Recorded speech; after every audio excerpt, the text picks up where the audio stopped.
En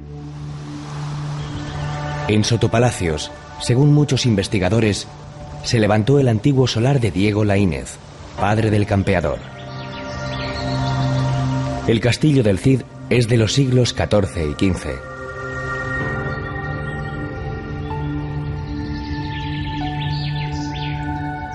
De familia de infanzones y huérfano a corta edad, don Rodrigo alternaría su infancia entre Vivar y la corte de Fernando I, compartiendo juegos con quien luego sería Sancho II de Castilla, su rey.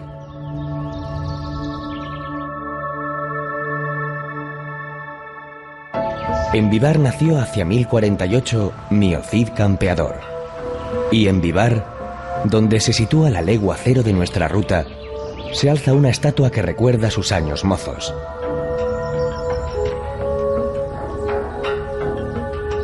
Muy pronto, a los 17, Rodrigo se convierte en el hombre fuerte del ejército de Sancho II, quien moriría en 1072, asesinado en el cerco de Zamora por Bellido Dolfos. Con ser importante su vida, lo que la encumbró a la categoría de mito es el Cantar del Mío Cid, el primer gran libro de la literatura española, hallado en el siglo XVI en el ayuntamiento de Vivar.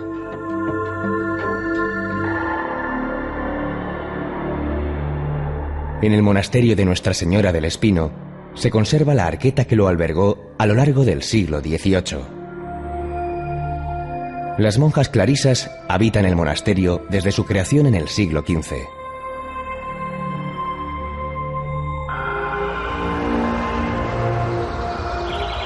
Desterrado por Alfonso VI, el campeador lloró al salir de Vivar.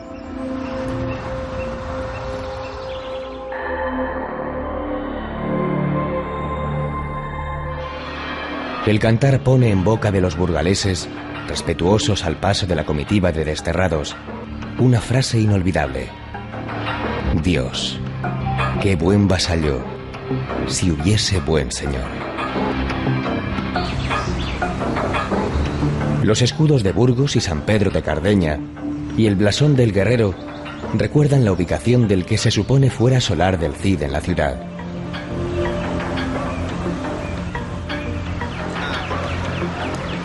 La imagen que recibe al visitante no es la de un hombre abatido, sino la de un batallador impetuoso, espada en ristre, briosa cabalgadura y capa al viento, que emana poderío. En el puente de San Pablo, sobre el río Arlanzón, salen al encuentro 8 personajes relacionados con el campeador. Entre ellos su esposa, doña Jimena, Martín Antolínez, leal burgalés de pro, don Jerónimo, el obispo soldado, y el fiel Álvar Fáñez, primero en decidir que le seguiría en el duro camino recién iniciado. El relato vital se deja sentir en los murales de Vela Zanetti, que adornan el Palacio de la Diputación. Como alférez real, el Cid hizo jurar en Santa Gadea a Alfonso VI que no había tomado parte en la muerte de su hermano. Esto habría motivado la indignación del rey y el destierro. Sin embargo, los datos históricos apuntan a otra causa. El Cid atacó con su ejército privado a grupos musulmanes en Toledo, sin conocimiento del monarca de Castilla y León. Y además, fue acusado injustamente de haberse quedado con parte del tributo cobrado al Mutamiz, rey moro de Sevilla, vasallo de don Alfonso. Por todo ello, en 1081 tuvo que salir de su tierra. No pudo Mío Cid despedirse de esta desbordante catedral burgalesa, ya que su construcción se inició en 1221. Pero sí de la anterior, románica, emplazada en el mismo lugar. Cualquiera que siga hoy sus pasos habrá de adentrarse inevitablemente en esta joya del arte gótico.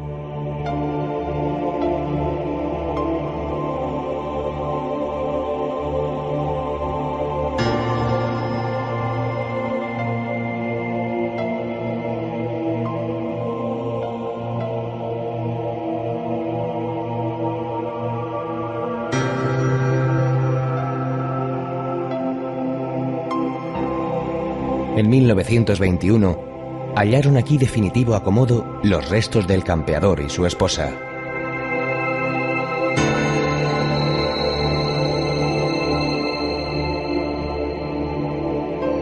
El templo alberga el llamado Cofre del Cid, que, de seguir a la imaginación popular, habría contenido la célebre espada tizona, el altar portátil que llevaba en sus campañas y la arena que metió para, con la ayuda de Martín Antolínez, engañar a 2 comerciantes judíos. Eso ocurrió cuando ya el Cid y sus hombres habían salido de la ciudad, donde, ante las amenazas del rey, nadie se atreve a darles posada.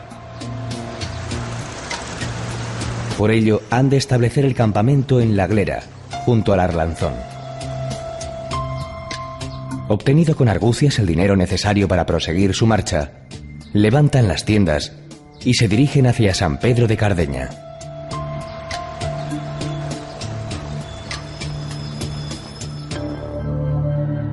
Los burgaleses actuales van a otro monasterio, el de las Huelgas, a celebrar el Curpillos. El viernes siguiente al Corpus se recuerda el definitivo triunfo cristiano en la batalla de las Navas de Tolosa. El pendón arrebatado por Alfonso VIII a los moros se custodia en las Huelgas. La concentración de las peñas en el vecino Parque del Parral se desarrolla entre suculentas meriendas. Seguro que no falta queso fresco, morcilla e incluso unas reconfortantes sopas de ajo, acompañadas de un buen tinto. Se come y se bebe muy bien en Burgos. Gigantes y gigantillos están presentes en esta celebración, lo mismo que en las fiestas patronales de San Pedro y San Pablo, en junio, en las que se lleva a cabo una ofrenda de flores a Santa María la Mayor.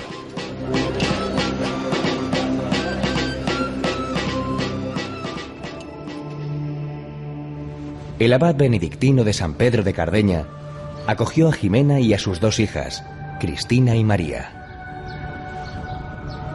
El templo actual es cisterciense, como la comunidad que vive en el monasterio.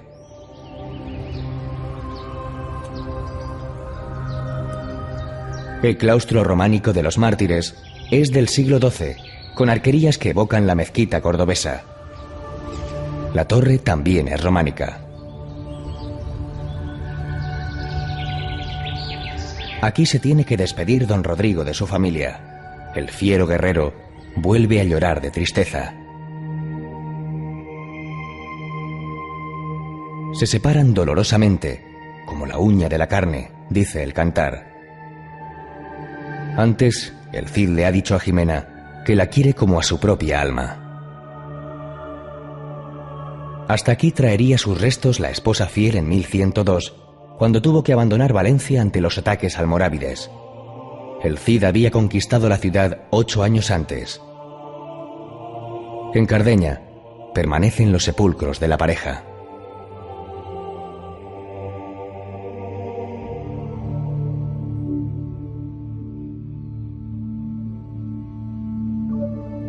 Sorianos son los 3 posibles autores del cantar del mío Cid. Para Menéndez Pidal, lo comenzó un juglar de San Esteban de Gormaz, refundiéndolo y completándolo otro de Medinaceli. Per Abad, clérigo de Fresno de Caracena, el único del que se sabe el nombre, firmó en 1207 la única copia conocida. A San Esteban, dice el cantar, acuden a refugiarse las hijas del Cid, conducidas por su primo Félez Muñoz, quien las rescató tras la afrenta sufrida en el Robledo de Corpes de manos de sus esposos, los infantes de Carrión. El castillo formó, junto a otros cercanos, como el de Gormaz, la línea defensiva de la frontera marcada por el Duero, que da nombre a una denominación de origen de exquisitos vinos. Las bodegas que salpican el paisaje nos recuerdan que el río nace en los sorianos picos de Urbión.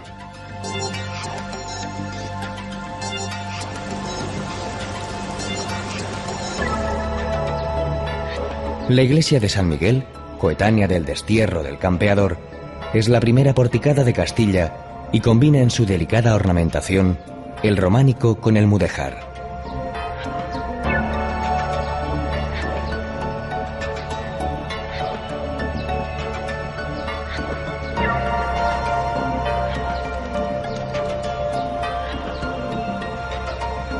Un siglo después, se levantó la de Nuestra Señora del Ribero.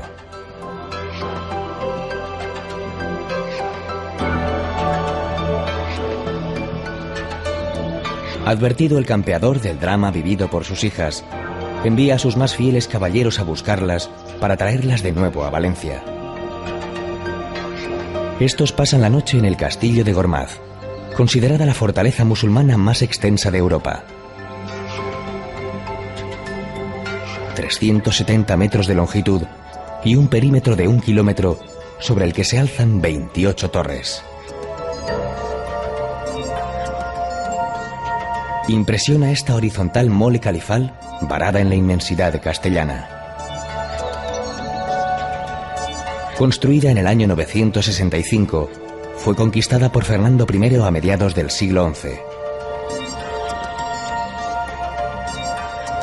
Se reforzaba así la frontera natural del Duero, flanqueado de álamos, cuyas aguas vivifican una fértil vega.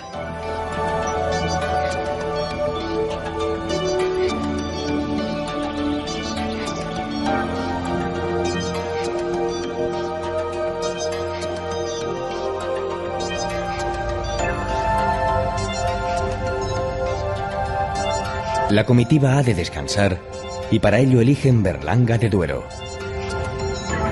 En 1089, Alfonso VI donó la conquistada villa al Cid, siendo este su primer señor.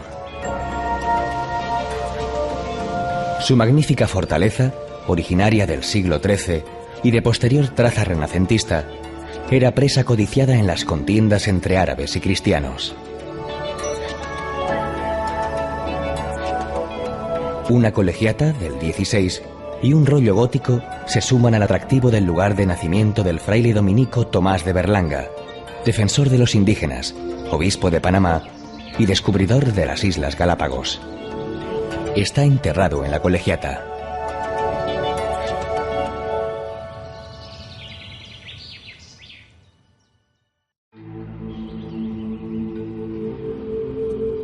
Nuestra ruta nos depara fascinantes sorpresas, como esta ermita mozárabe de San Baudelio de Berlanga. Pasa el tiempo y su atractivo es cada vez mayor. Félix Ransanz, el viejo guarda que las mostraba en los años 70, empezaba diciendo: les voy a explicar un poquito el misterio de la ermita de San Baudelio, lo más original del mundo y lo más bonito. Y no andaba desencaminado. Sigamos sus palabras. Tiene una construcción mozárabe del siglo XI y una columna central que se desprende en 8 nervios para la sujeción de todo el edificio.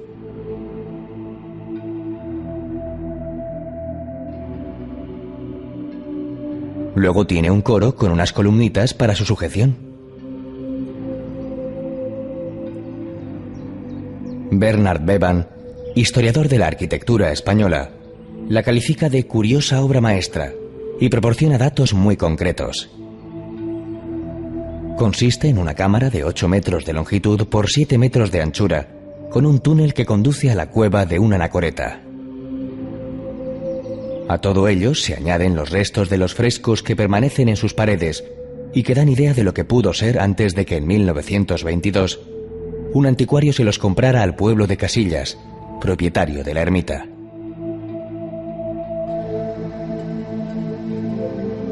Una compra que ocultaba un expolio. Los frescos que pudieron arrancar fueron a parar, además de a colecciones privadas, al Museo de Arte de Boston y al Museo de los Claustros de Nueva York. Algunos se lograron recuperar mediante canje y están en el Museo del Prado.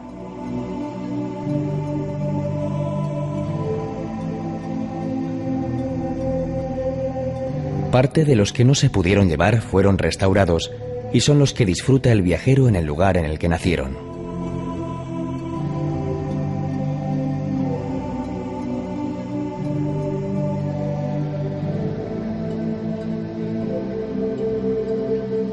Descrita como capilla sixtina del mozárabe y románico castellano por el escritor Jiménez Lozano, la ermita de San Baudelio es, además, una muestra viva de la convivencia no solo entre culturas, sino entre creencias religiosas diferentes que dio como resultado esta maravilla.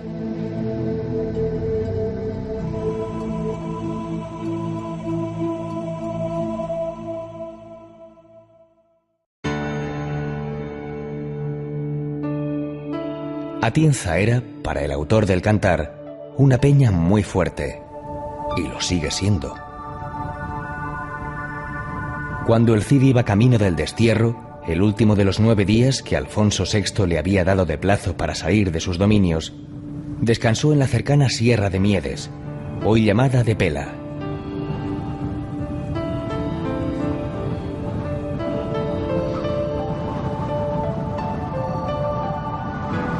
En Atienza empezaba la tierra de moros. Ahora marca el límite entre la provincia de Soria, que abandonamos momentáneamente, y la de Guadalajara, en la que nos adentramos. No lejos de Atienza, en el término de Cantalojas, está el Parque Natural Alledo de Tejera Negra, con hayas en muchos casos centenarias, que se disfrutan especialmente en primavera y otoño. El Alledo delimita, por el norte, una sorprendente ruta serrana de pueblos de negra pizarra y piedra oscura, custodiados por la Sierra de Aillón.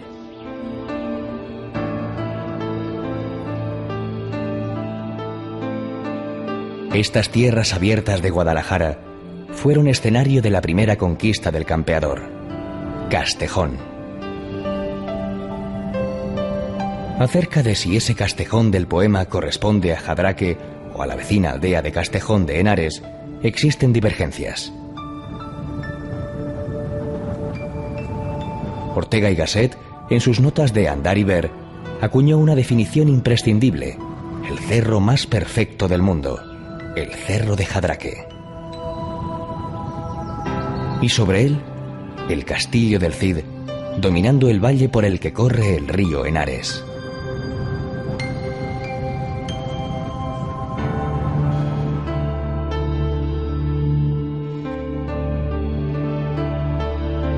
Sigüenza es para pasearla, para recorrer tranquilamente sus calles y descubrir sus preciosos rincones. Las torres de la catedral y del castillo recuerdan que aquí altar y espada han ido secularmente de la mano. La fortaleza, de origen árabe, está convertida en parador de turismo.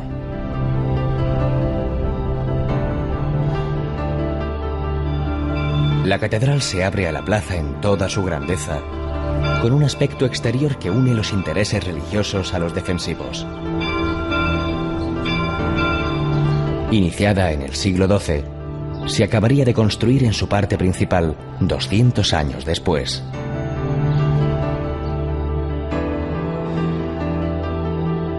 Entre las espléndidas muestras de la estatuaria gótica castellana, destaca el sepulcro del célebre doncel de Sigüenza, don Martín Vázquez de Arce. Indolentemente recostado, más parece amar las letras que las armas.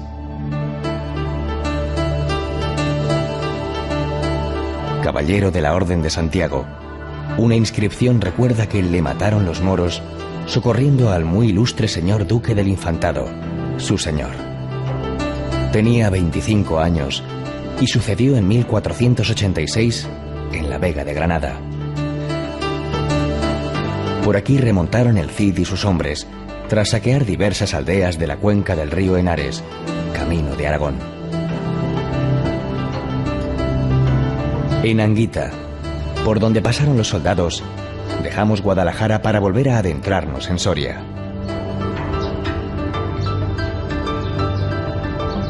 Aquí caserío, torreón, muralla y roca configuran un conjunto fecundado por el río.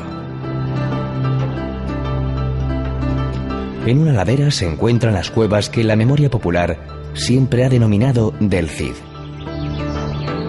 Por delante tenían, y tenemos, el soriano Valle de Arbujuelo, y muchas más historias que vivir y que narrar.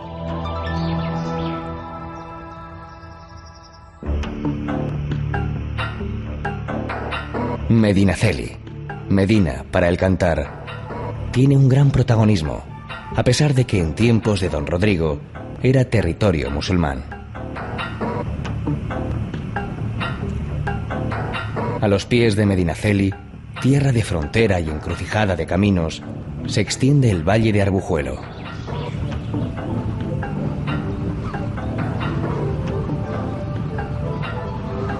Los romanos dejaron en el siglo I su huella en forma de arco, el único en España de triple arquería y de construcciones que van surgiendo en las diferentes excavaciones arqueológicas.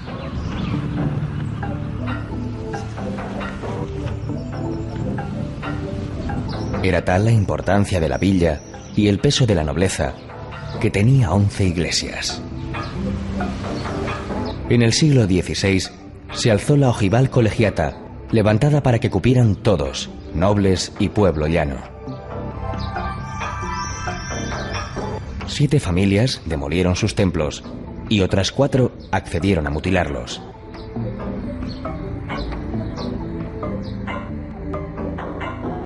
Antes de adentrarse en tierras aragonesas, el camino que en su día siguiera el Cid atraviesa por el monasterio cisterciense de Santa María de Huerta, fundado por Alfonso VIII. Junto a él pasan la autovía de Aragón y la vía férrea, en un corredor natural formado por el valle del río Jalón. El enorme rosetón que preside la portada da acceso a un conjunto monástico en el que destacan los 2 pisos de su claustro. El de abajo, ojival y cegado. El de arriba, plateresco y salpicado de medallones, por el que deambulan los actuales monjes cistercienses. Románico de última hora y naciente gótico se conjugan en una obra en la que, como todas las del Cister, priman la sencillez y las líneas puras. El refectorio, gótico, es la estancia más espectacular, culminada por su espléndida bóveda.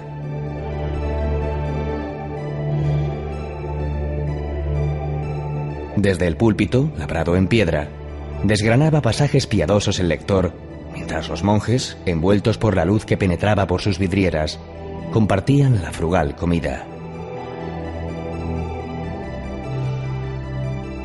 Entre Ariza y Cetina establece su campamento el numeroso grupo de desterrados, convertido ya en ejército victorioso, cuya fama empieza a extenderse.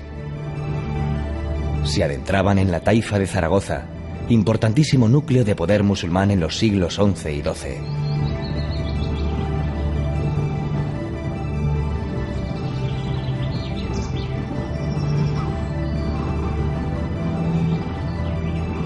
El palacio de Cetina, levantado originariamente en el siglo XIII, no ha dejado de sufrir transformaciones. Aquí contrajo matrimonio en 1634 Francisco de Quevedo con Esperanza López de Mendoza, viuda del propietario Juan Fernández de Heredia.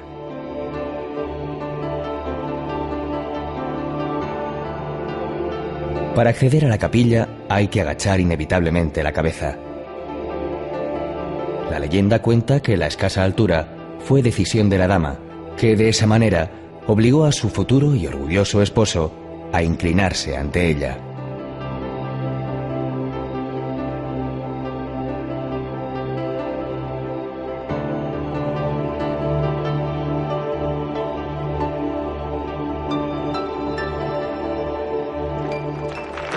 El palacio contempla desde su altura, en la noche del 19 de mayo, el desarrollo de la contradanza, interpretada por 8 contradanceros y un diablo a la luz de las antorchas, en honor del cetinero San Juan Lorenzo.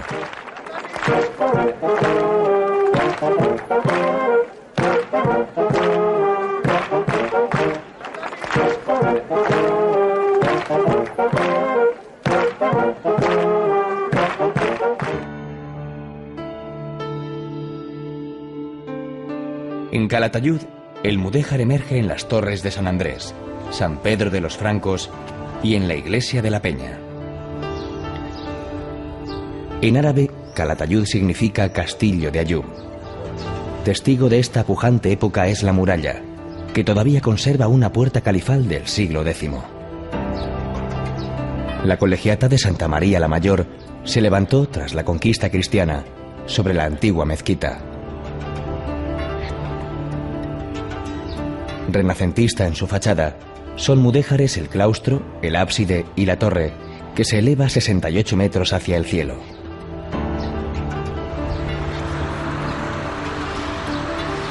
La puerta de Terrer trae de nuevo la memoria del cantar. En Terrer se refugió el emir Ariz huyendo de las huestes cristianas. Lo mismo intentó sin éxito Galib.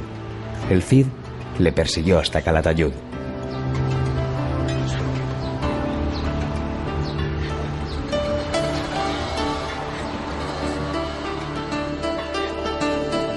Sólida y sustanciosa es la gastronomía de Aragón. Aquí tiene fama su rancho de arroz, que conjuga sabiamente el arroz con caracoles, lomo de cerdo, costilla de cordero, chorizo y tocino.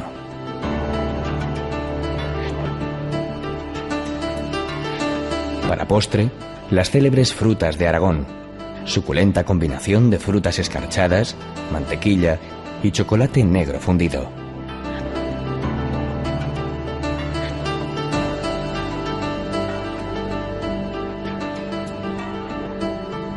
Fundada por los árabes en el siglo VIII, de la importancia estratégica de Daroca habla su sólida fortificación, modificada en épocas sucesivas y en la que destaca la puerta baja, la más emblemática y popular.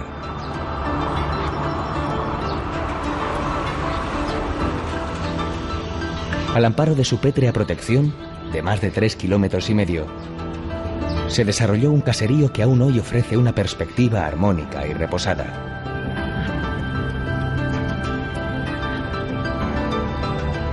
La Basílica Colegiata de Santa María de los Corporales custodia los corporales que envolvieron 6 hostias consagradas, convertidas en sangre en 1239. Sucedió en Luchente, Valencia.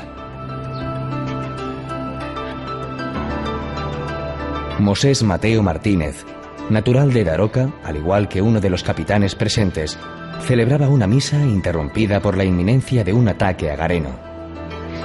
Tras la batalla, que culminó con el triunfo cristiano, recuperaron los corporales escondidos, protagonistas del prodigio.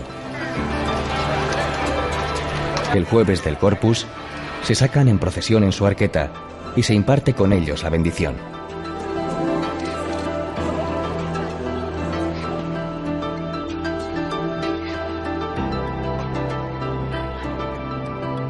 Las tradicionales matanzas proveen de materia prima un plato sencillo y nutritivo: los huevos al salmorejo, acompañados por lomo, longaniza y espárragos. En las proximidades de Daroca está Gallo Canta, cuya famosa laguna, el mayor humedal de España, ofrece refugio, cobijo y alimento a unas 40.000 grullas. Su contemplación, en los amaneceres y atardeceres de otoño e invierno, es uno de los hermosos espectáculos que aún depara la naturaleza.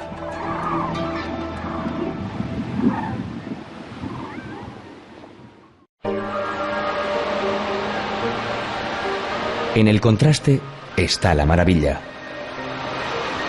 En medio de una zona semidesértica, en el término de Nuévalos, y sin que nada en principio haga presagiarlo, se abre un auténtico vergel entre árboles, rocas, agua, grutas, lagos y cascadas.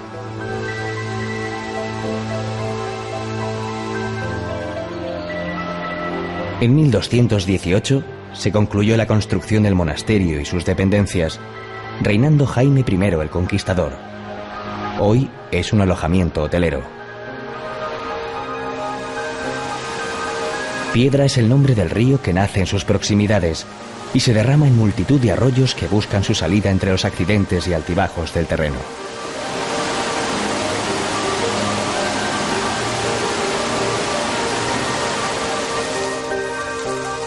Las grutas, originadas por la erosión, anejas a las cascadas, fueron descubiertas a mediados del siglo XIX.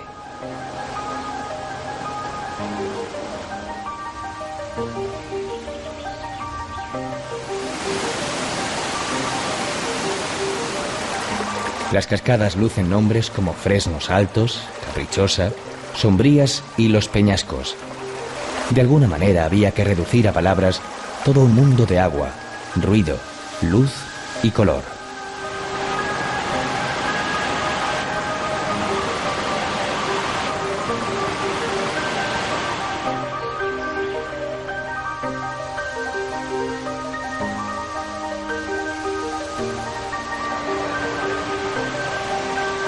La reina del monasterio de piedra es, sin duda, la cola de caballo. Encajada entre rocas, el agua cae allí en masa formando una cortina que cierra la mayor de las grutas, de nombre Iris.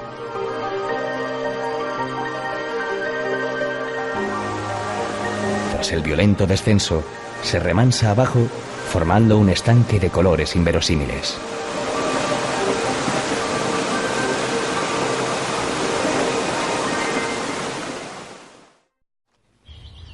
Cada domingo de Pentecostés se celebra en Atienza la caballada. La historia y la leyenda están en el fondo de esta tradición. En 1162, un niño que después llegaría a ser rey con el nombre de Alfonso VIII, se encontraba en la villa sitiada por su tío, Fernando II de León, que quería usurparle el trono. Los arrieros atencinos, muy afamados en la época, trazaron una estratagema: romper el cerco llevando al pequeño envuelto en una capa arriera y cabalgar velozmente hasta alejarse del peligro. Para distraer al enemigo, simularon un torneo y bailaron delante de la Virgen de la Estrella. Las veloces galopadas actuales, los bailes y las subastas siguen en manos de la cofradía, heredera de aquella vieja hermandad de arrieros.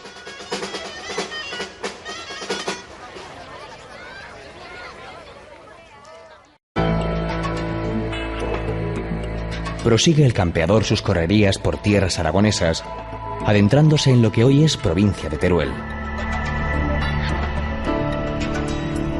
En Montalbán, la Peña del Cid mantiene viva su huella.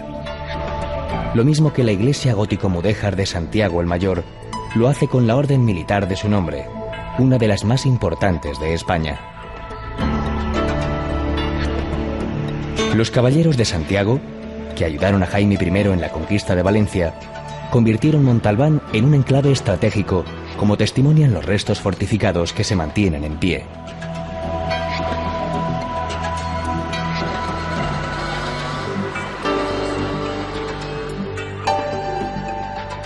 Lo lleva en el nombre: el Pollo del Cid. El apellido se le añadió a mediados del siglo XX. La estancia del ejército del campeador por estas tierras es un frenético ir y venir de batallas, conquistas, pactos, botines y avances.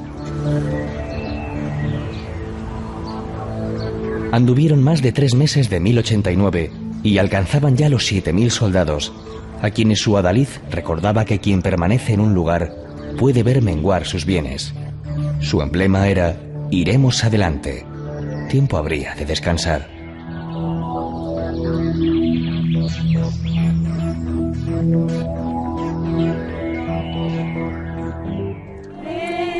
El tercer domingo de mayo se perpetúa en Pollo del Cid una vieja tradición: los penitentes, que consiste en la visita que la imagen de la Virgen de los Dolores hace al Cristo de la vecina localidad de Calamocha. Son protagonistas los hermanos de la Cofradía de la Sangre de Cristo, con túnicas negras, que se retiran del templo sin dar nunca la espalda al crucificado. El primer dato escrito de esta cofradía es de 1871.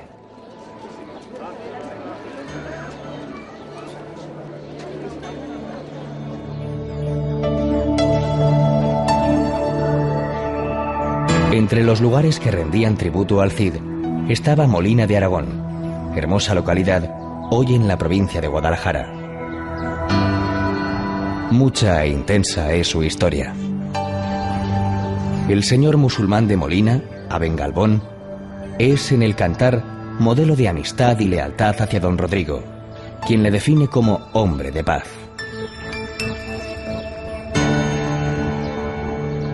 La antaño cabecera del señorío de Molina conserva su castillo de altos torreones y compacta muralla, de origen árabe, sobrevolado por una sólida torre llamada de Aragón, coronando la colina.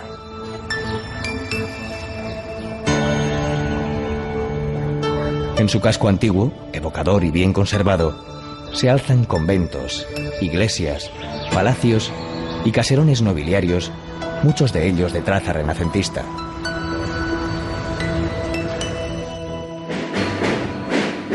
El 16 de julio desfila la singular procesión de la Hermandad de la Virgen del Carmen, de origen medieval. Los cofrades visten una especie de frac bicolor y se cubren con un morrión alto de piel negra.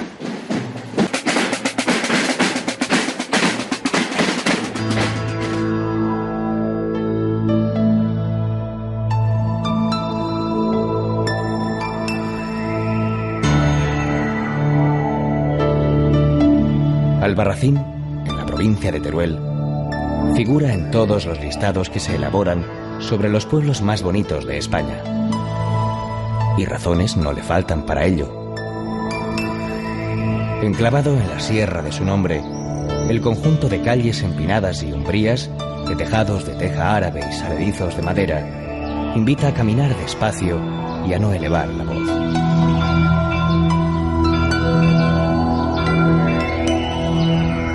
Impresiona el castillo, conocido como Torre del Andador, y las bien conservadas murallas, pegadas a la montaraz orografía.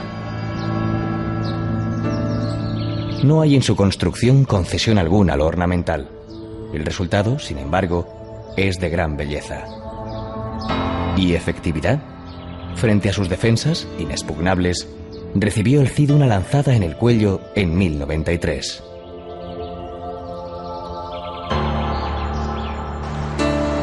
En la Plaza Mayor confluyen las calles principales.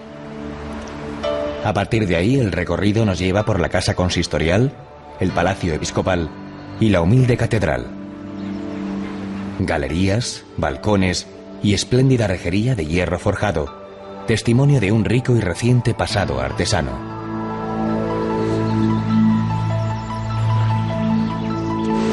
Abajo, la ribera del río Guadalaviar, que abraza la villa, permite un grato paseo fluvial.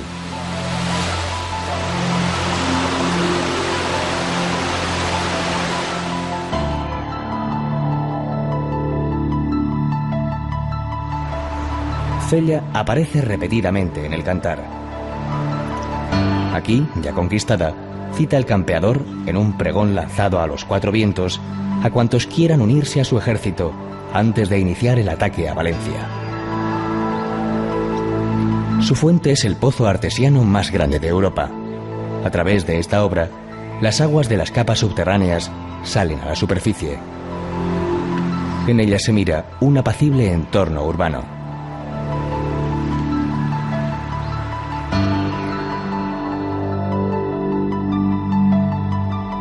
El acueducto de los Arcos, en Teruel, fue levantado en 1537 y constituye el nexo de unión entre el casco antiguo y la ciudad nueva.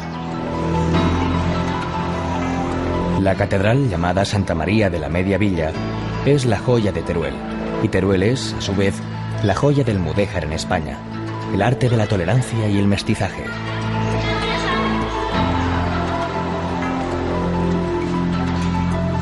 Su torre campanario data de 1257. Es la más antigua de la ciudad y una de las primeras obras mudéjares realizadas por alarifes musulmanes en territorio cristiano.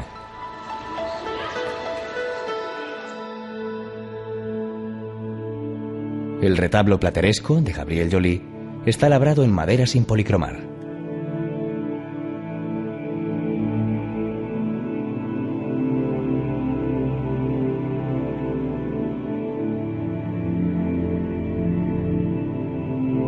El artesonado gótico mudéjar de la nave central del siglo XIII asemeja una barca. Mide 32 metros de largo por 7,5 de ancho. En sus pinturas se describe la vida, los oficios y las gentes del Teruel medieval.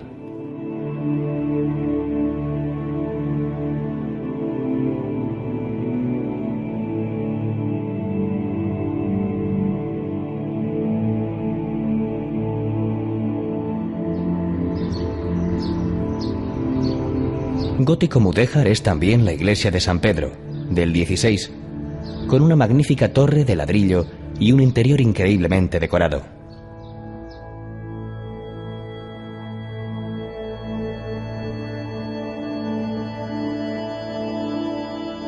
Aquí aparece de nuevo la mano de Joly, quien dio forma al retablo de los santos Cosme y Damián.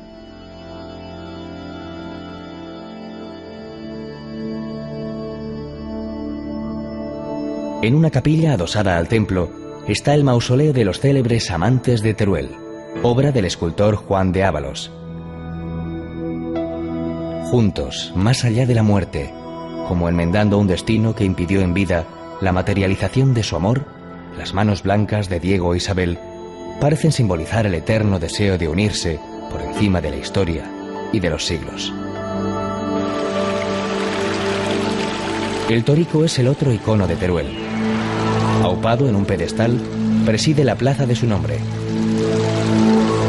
Desde 1858 se alza en ella una fuente central.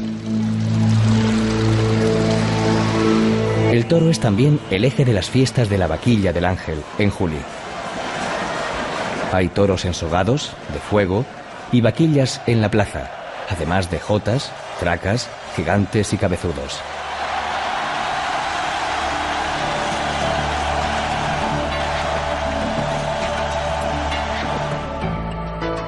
Resulta difícil resistirse a una paletilla de ternasco, a base de espalda de ternasco, paté de hígado de cerdo, longaniza, chorizo, magro, jamón, lomo embuchado y salchichón.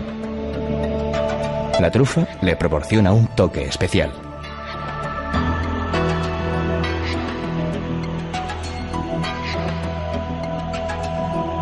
El medieval castillo de Mora de Rubielos es uno de los mejores de Aragón. El enorme poderío de los Fernández de Heredia, que mandaron en la villa durante siglos, queda reflejado en sus innumerables estancias, galerías y patios de elegante aire palaciego.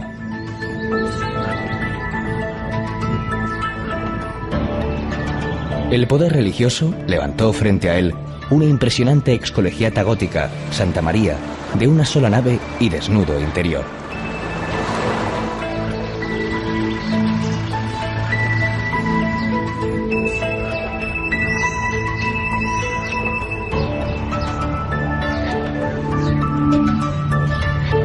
Mora de Rubielos y la vecina Rubielos de Mora parecen jugar al escondite en su nombre.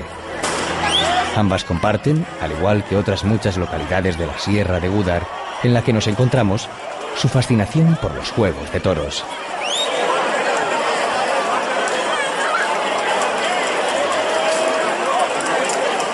El toro embolao lleva aquí un yunquete de hierro donde se colocan las bolas, hechas de cáñamo, cera virgen, aguarrás y resina, a las que se prende fuego.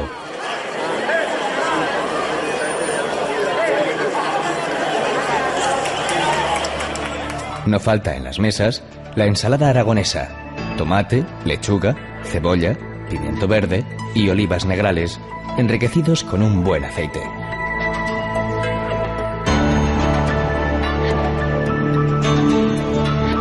Esta zona turolense tuvo antaño gran poderío económico, debido sobre todo al comercio de la lana. El esfuerzo humano para sacar el fruto a la tierra se puede sentir aún en esos bancales escalonados, desnudos en su abandono. Los vecinos de Rubielos de Mora se han preocupado mucho por conservar su patrimonio, lo que les ha valido reconocimientos internacionales. Eso hace que el paseo por sus calles sea especialmente grato. Desde cualquier parte se puede ver la torre de la excolegiata barroca Santa María la Mayor.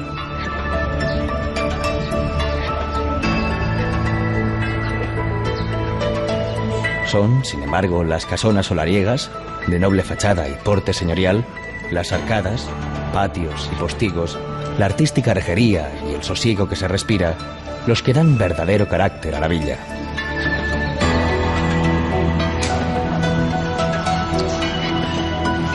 Las comidas especiales se culminan a menudo con un brazo de gitano, cuyos solos ingredientes son una tentación para los golosos: chocolate de cobertura, mermelada de fresa, nata, brandy y mantequilla.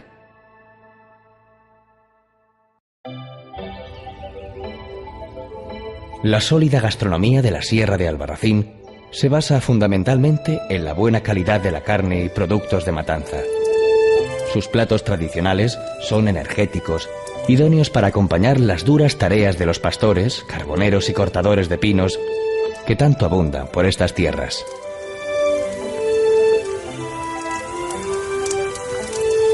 Uno de esos apreciados platos son los gazpachos tostados, hechos con patata, pimiento, ajo y panceta. Los ingredientes, troceados, se sofríen al calor de la leña de pino, mientras el tomate triturado sirve para ligarlos. Cuando empieza a hervir, se añaden los gazpachos de pastor, torta muy fina conocida aquí como sollapa, a base de harina, sal y agua. Una vez se han empapado bien, se aumenta el fuego y se tuestan por los dos lados.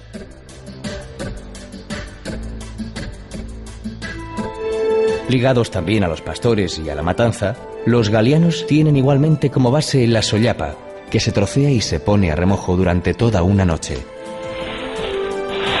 Al día siguiente se echan en una sartén, se añade azafrán y se tuestan.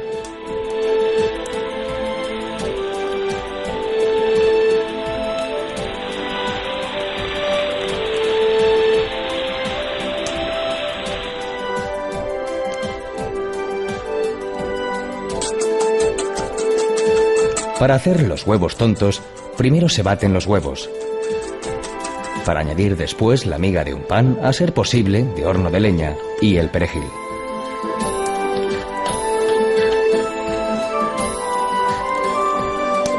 Se revuelve todo ello y se echa en la sartén para hacer una especie de tortilla que, debidamente troceada, se echa en una escudiña con lomo de cerdo en conserva, longaniza y costilla.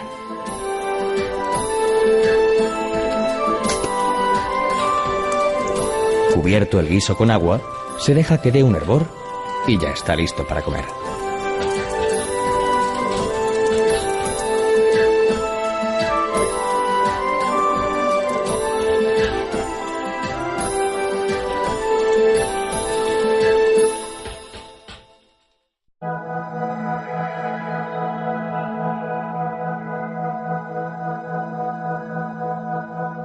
Está ceñida Morella por un cerco amurallado de casi 2,5 kilómetros, 2 metros de espesor y 10 de altura. Esa es la primera imagen que de la ciudad recibe el viajero.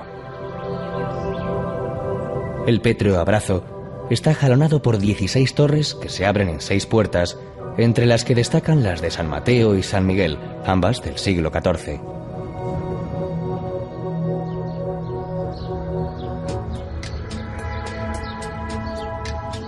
En la cima, los restos del castillo.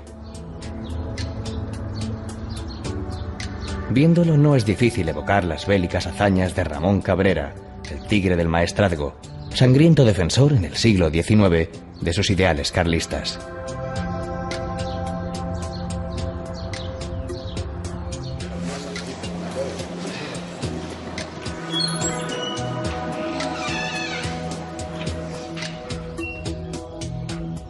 La Basílica Gótica de Santa María la Mayor es del siglo XIII. Sus portadas, de los apóstoles y de las vírgenes, constituyen un retablo en piedra delicadamente tallada.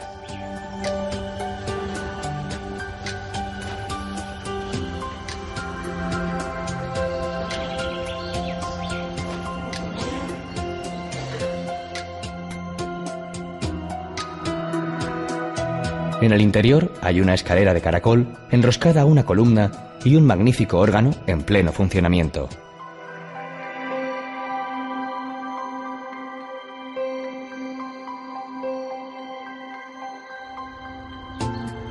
Por esta comarca, de Els Ports, y por la vecina del Maestrazgo, anduvieron el Cid y sus huestes cada vez más cerca del mar.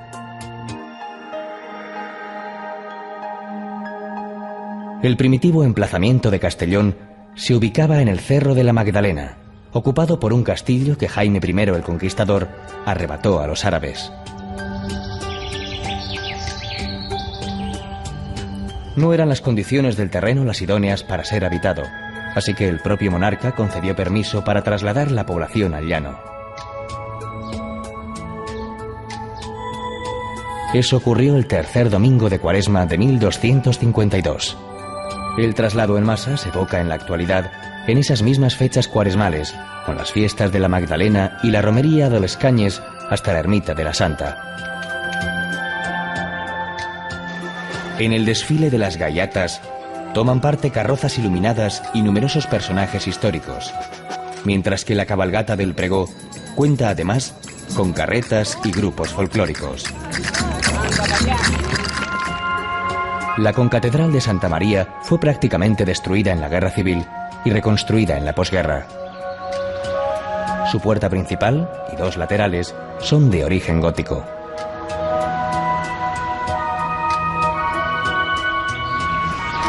La torre de El Fadrí se encuentra también en la Plaza Mayor, separada de la concatedral. De ahí su nombre, Fadrí, que significa soltero. Es el edificio más representativo. Su planta octogonal alberga 11 campanas.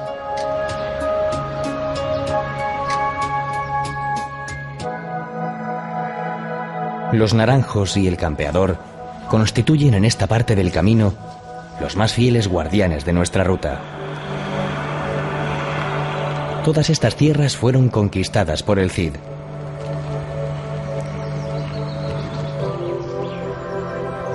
La posición estratégica de Honda le permitía un dominio de la llanura que se extiende hacia la costa.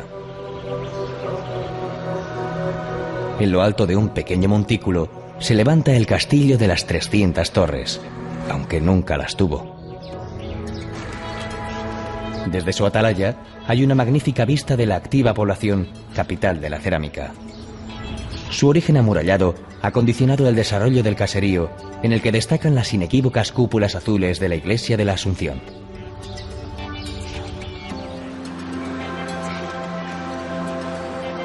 El eje del casco antiguo es la Plaza del Almudín, presidida por una fuente. Sus porches y arcos ojivales le proporcionan un carácter recogido y evocador.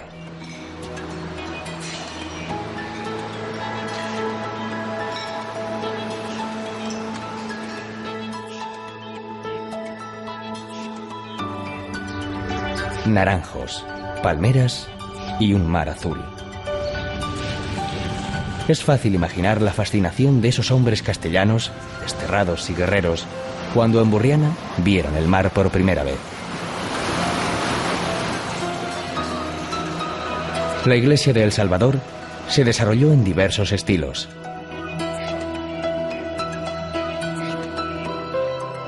Su ábside, del siglo XIII, es un magnífico ejemplar gótico.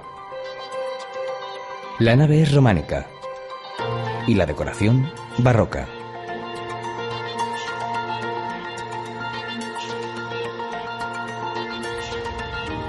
La Torre del Mar, en la desembocadura del río Anna, formaba parte de la serie de atalayas preparadas para prevenir las incursiones de los piratas berberiscos.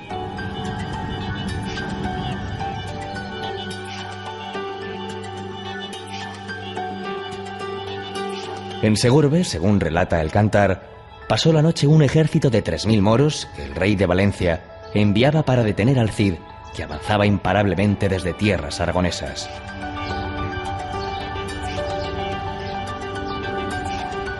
Sede episcopal, el hito religioso más importante en Segorbe es la catedral. Su espiritual destino no está reñido con un aspecto exterior de fortaleza, forjado en un primitivo gótico.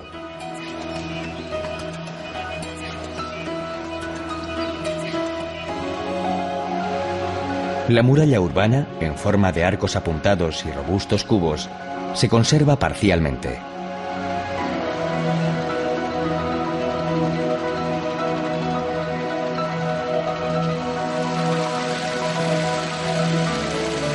En la comarca del Alto Palancia, el agua es una de las bendiciones de Segorbe, abundante en fuentes. La más conocida es la de los 50 caños. A finales de agosto, de martes a domingo, y a las 2 de la tarde, jinetes, caballos, los bravos, cabestros y mozos a pie componen una singular estampa. Son las entradas de los toros, cuyo origen se sitúa en el siglo XIV. Los toros no mueren en la plaza, donde los más atrevidos juegan con ellos, sino que son devueltos a los corrales junto al río.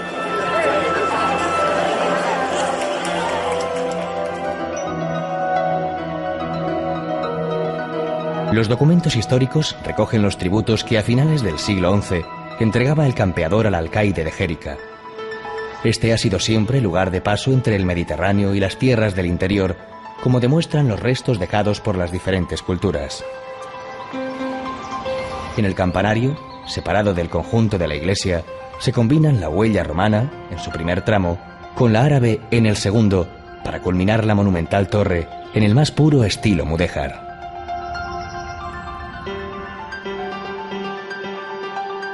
En tiempos de don Rodrigo y hasta 1869, Sagunto se llamaba Murviedro, y así lo refleja el cantar, que relata minuciosamente todas las idas y venidas que culminan con su conquista por el campeador.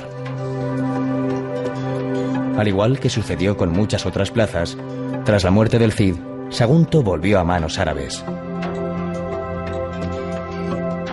Es excelente la panorámica desde la fortaleza levantada en un cerro, sobre el primitivo asentamiento ibérico.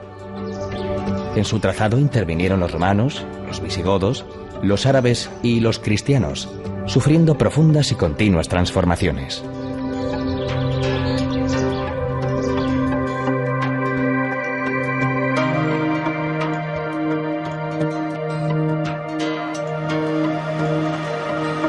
El destino del Cid, trazado a golpe de ambición y de destierro, culmina en la ciudad de Valencia, donde tras conquistarla, se autoproclama en 1094 señor absoluto. En Valencia se siente seguro, dichoso y expansivo, más aún cuando tras muchos años de separación se reúne allí con Jimena y sus hijas.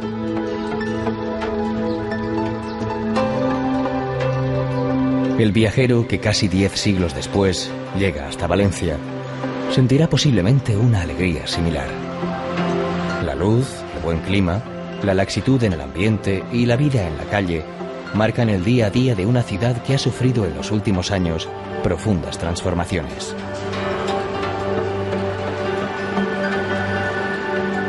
La catedral, levantada entre los siglos XIII y XVIII, refleja el paso del tiempo en sus tres portadas: románica, gótica y barroca. Entre sus joyas se encuentra, en la capilla del Santo Cáliz, el que la tradición quiere que sea el Santo Grial, utilizado por Jesús en la Última Cena. La popular Torre del Miguelete, anexa, culmina en una espadaña con 2 campanas. En su interior hay 12 campanas más.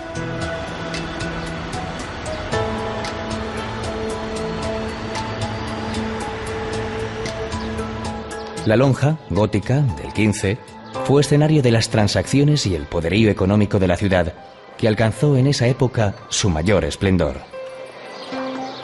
También gótico, el Palau de la Generalitat es la sede del gobierno autonómico.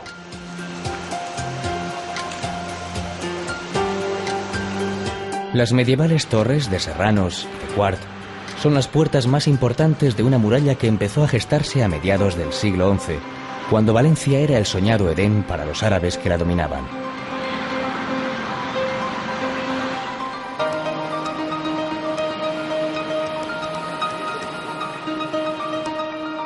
La alambicada fachada barroca del Palacio del Marqués de Dos Aguas es una de las imágenes urbanas más conocidas. Dentro está el Museo Nacional de Cerámica González Martí. Existen otros 2 magníficos museos: el de Bellas Artes, San Pío V, con lo mejor de la pintura valenciana de finales del siglo XIX y comienzos del XX, y el IVAM, Instituto Valenciano de Arte Moderno, que nació en 1989 a partir de la colección del escultor Julio González. El antiguo cauce del río Turia marca el desarrollo de la espectacular Nueva Valencia, la ciudad de las artes y las ciencias. Espacio de ocio, científico y cultural, es una de las apuestas urbanas más arriesgadas y más felizmente realizadas de toda Europa. Esta apasionante vieja y nueva ciudad, fiel al pasado y asomada con entusiasmo al futuro, protagoniza en la noche del 19 de marzo, día de San José, una de las más desbordantes fiestas del mundo, las fallas, donde al fuego se unen el arte, la crítica social, el calor, el estruendo, la música y la participación ciudadana. Otras citas festivas tienen también una gran importancia. La Semana Santa marinera, en los barrios pegados al mar, y el traslado de la imagen de la Virgen de los Desamparados desde su basílica a la catedral el segundo domingo de mayo.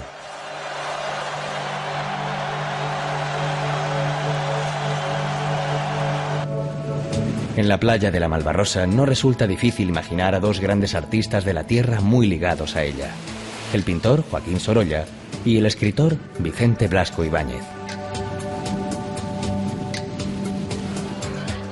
Junto al Mediterráneo están algunos de los más populares establecimientos para degustar el plato valenciano por excelencia, la paella. También, al amor de su brisa, tienen otro sabor inigualable: los fartons y la horchata.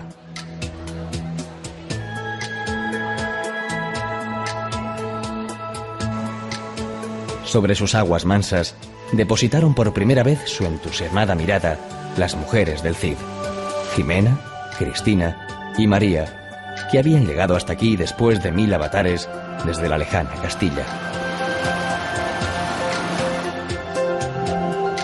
Al viajero del siglo XXI no le resultará difícil remansarse a su arrullo mientras se pierden en el horizonte las suaves luces del atardecer.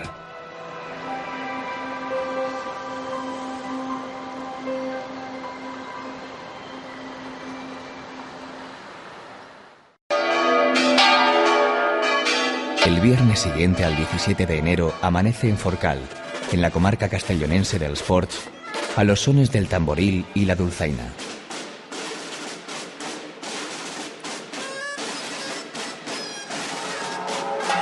Con un enorme cencerro llamado Esquellot, se convoca la Santa Antona, cuyos protagonistas son San Antonio Abad y San Pablo. En la plaza se hace un agujero para plantar el mayo, enorme tronco pelado atravesado por 6 más pequeños, llamados costillas. Esa es la columna que sostiene la barraca, recubierta con troncos y ramajes de pino, enebro y carrasca. En la cúspide o capolla se coloca una tranca.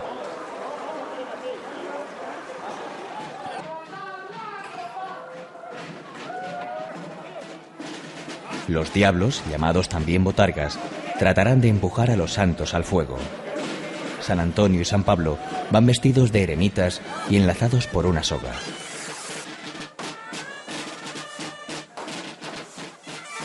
Todos empiezan a dar vueltas alrededor de la barraca y algunos la atraviesan en medio de las llamas.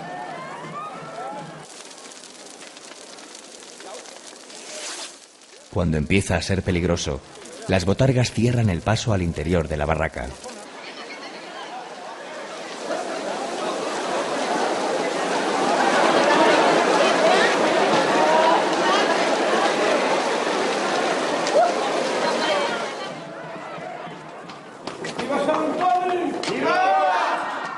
Después tiene lugar la bendición de animales domésticos.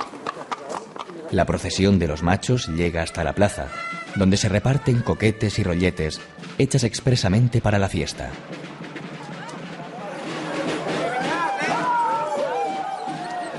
En Morella, capital dels Ports, la llegada de la Virgen de Vallivana reviste una gran emoción. Viene desde su santuario a 24 kilómetros y la ilumina la luz de las antorchas.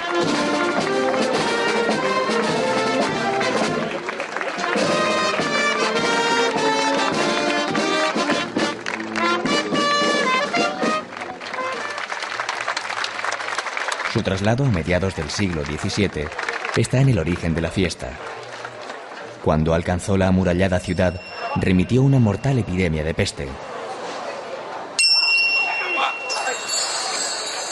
y desde 1672 decidieron celebrarlo una vez cada 6 años. Había nacido el sexenio.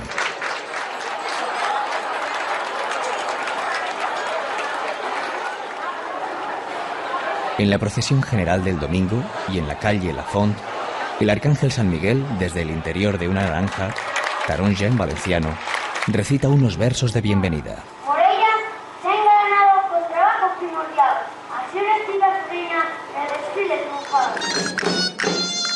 A lo largo de 8 días, los diferentes gremios y estamentos, clero, ayuntamiento, labradores, comercio, juventud y morellanos ausentes, entre otros, organizan los retaules, desfiles de características similares, aunque cada uno con sus peculiaridades.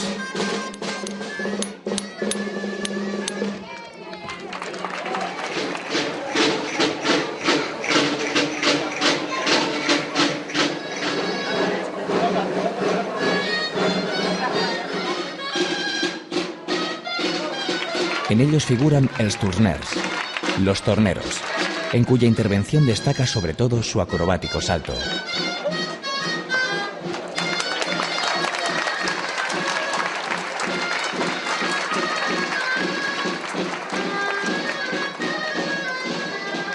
El carro triunfal, lleno de angelitos, cuyo paso por las estrechas y empinadas calles requiere un gran esfuerzo. El baile de els llauradors, o labradores, los espectaculares gigantes, los bailes de artes y oficios, tejedores y gitanitas, y los personajes bíblicos.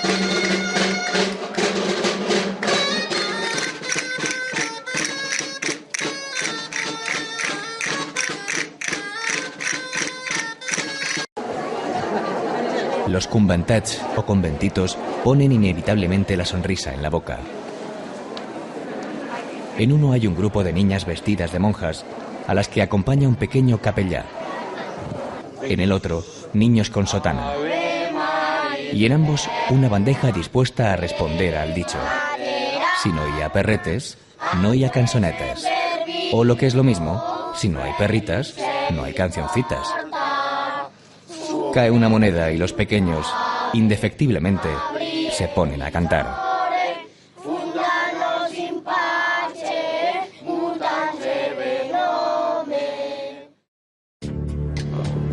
Un pequeño mar de agua dulce a orillas del Mediterráneo. La Albufera es hoy una visita obligada para todo aquel que se acerca a Valencia. Tan solo 11 kilómetros separan la ciudad de Las Fallas de este oasis de tranquilidad, declarado Parque Natural desde 1986.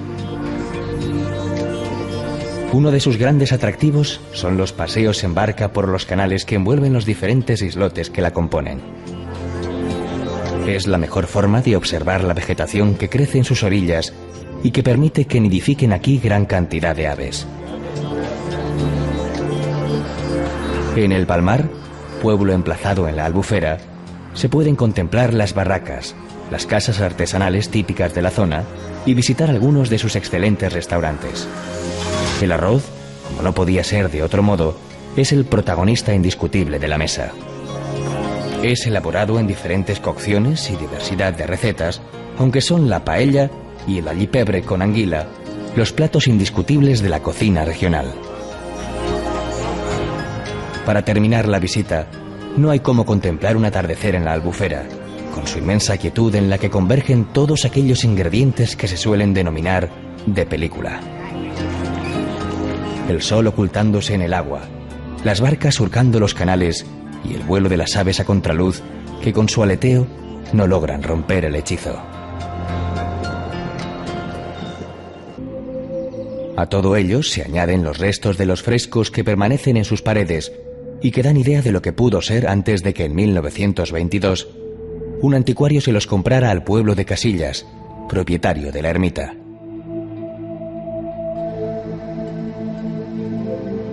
Una compra que ocultaba un expolio.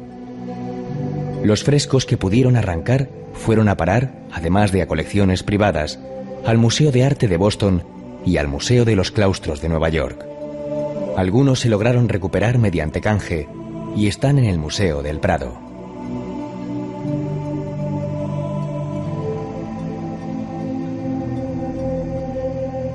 Parte de los que no se pudieron llevar fueron restaurados y son los que disfruta el viajero en el lugar en el que nacieron.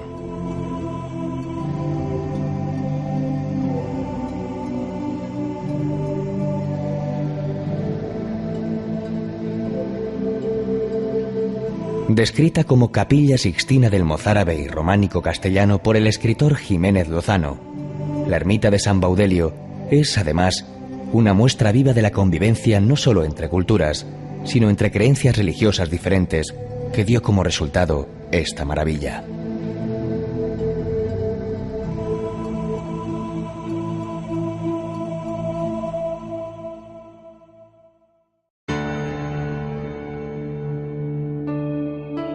Atienza era, para el autor del Cantar, una peña muy fuerte, y lo sigue siendo.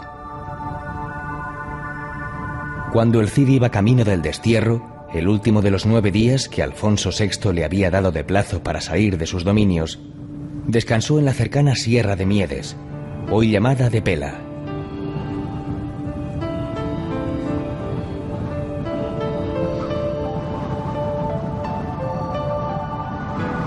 En Atienza empezaba la tierra de moros. Ahora marca el límite entre la provincia de Soria, que abandonamos momentáneamente, y la de Guadalajara, en la que nos adentramos. No lejos de Atienza, en el término de Cantalojas, está el Parque Natural Alledo de Tejera Negra, con hayas en muchos casos centenarias, que se disfrutan especialmente en primavera y otoño. El Alledo delimita, por el norte, una sorprendente ruta serrana de pueblos de negra pizarra y piedra oscura, custodiados por la Sierra de Aillón.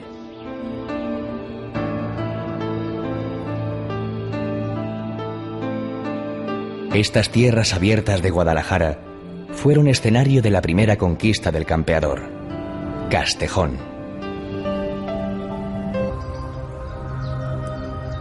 El claustro románico de los Mártires es del siglo XII, con arquerías que evocan la mezquita cordobesa. La torre también es románica. Aquí se tiene que despedir don Rodrigo de su familia. El fiero guerrero vuelve a llorar de tristeza. Se separan dolorosamente, como la uña de la carne, dice el Cantar. Antes, el Cid le ha dicho a Jimena que la quiere como a su propia alma. Hasta aquí traería sus restos la esposa fiel en 1102, cuando tuvo que abandonar Valencia ante los ataques almorávides. El Cid había conquistado la ciudad 8 años antes. En Cardeña permanecen los sepulcros de la pareja.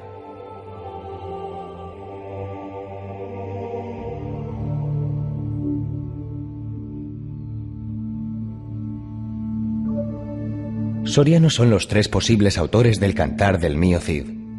Para Menéndez Pidal, lo comenzó un juglar de San Esteban de Gormaz, refundiéndolo y completándolo otro de Medinaceli. Pere Abad, clérigo de Fresno de Caracena, el único del que se sabe el nombre, firmó en 1207 la única copia conocida. A San Esteban, dice el Cantar, acuden a refugiarse las hijas del Cid, conducidas por su primo Félez Muñoz, quien las rescató tras la afrenta sufrida en el Robledo de Corpes de manos de sus esposos, los infantes de Carrión.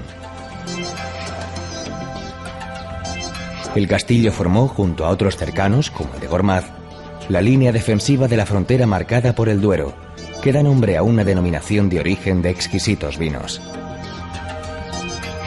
Las bodegas que salpican el paisaje nos recuerdan que el río nace en los sorianos picos de Urbión.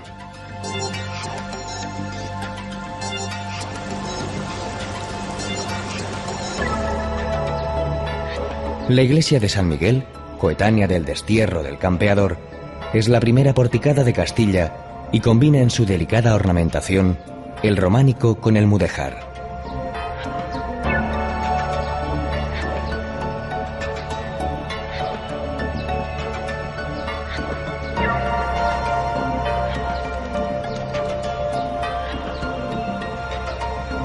Un siglo después, se levantó la de Nuestra Señora del Ribero.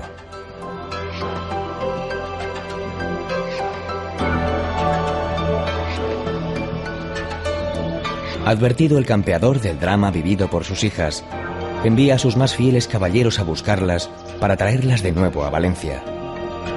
Playa de la Malvarrosa no resulta difícil imaginar a dos grandes artistas de la tierra muy ligados a ella: el pintor Joaquín Sorolla y el escritor Vicente Blasco Ibáñez.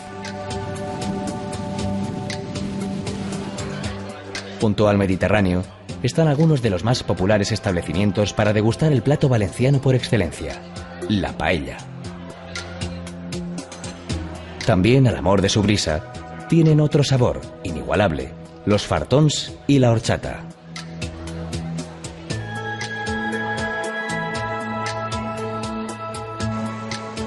Sobre sus aguas mansas depositaron por primera vez su entusiasmada mirada las mujeres del Cid: Jimena, Cristina y María, que habían llegado hasta aquí después de 1000 avatares desde la lejana Castilla.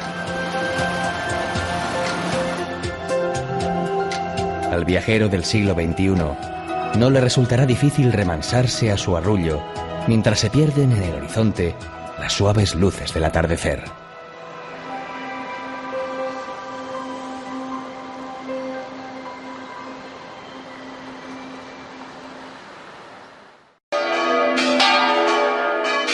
El viernes siguiente al 17 de enero amanece en Forcal, en la comarca castellonense dels Ports, a los sones del tamboril y la dulzaina.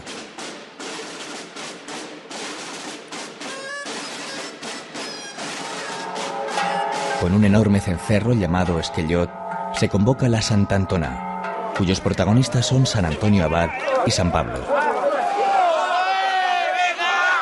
En la plaza se hace un agujero para plantar el mayo, enorme tronco pelado atravesado por 6 más pequeños, llamados costillas.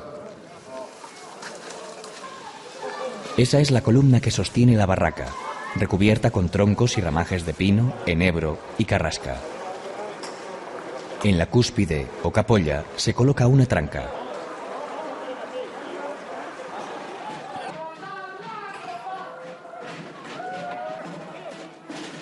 Los diablos, llamados también botargas, tratarán de empujar a los santos al fuego. San Antonio y San Pablo van vestidos de eremitas y enlazados por una soga.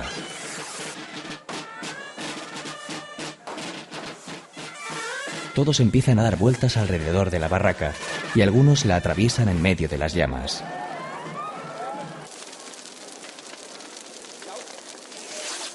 Cuando empieza a ser peligroso, las botargas cierran el paso al interior de la barraca.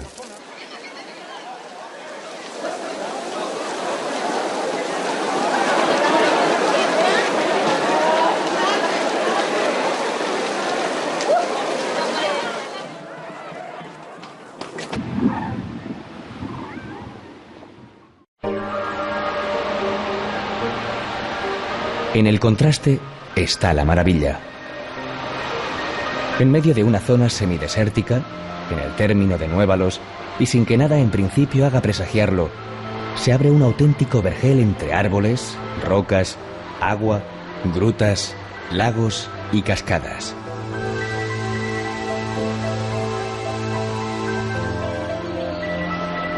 En 1218 se concluyó la construcción del monasterio y sus dependencias, reinando Jaime I el Conquistador. Hoy es un alojamiento hotelero. Piedra es el nombre del río que nace en sus proximidades y se derrama en multitud de arroyos que buscan su salida entre los accidentes y altibajos del terreno.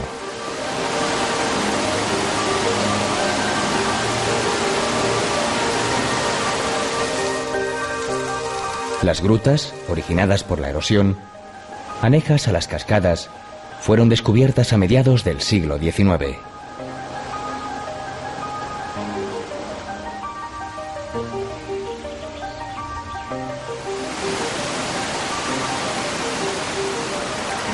Las cascadas lucen nombres como Fresnos Altos, Caprichosa, Sombrías y Los Peñascos.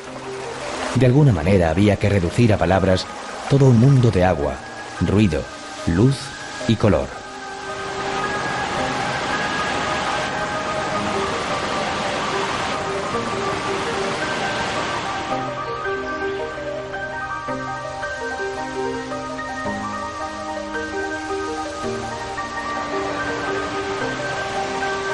La reina del monasterio de piedra es, sin duda, la cola de caballo. Encajada entre rocas, el agua cae allí en masa formando una cortina que cierra la mayor de las grutas, de nombre Iris.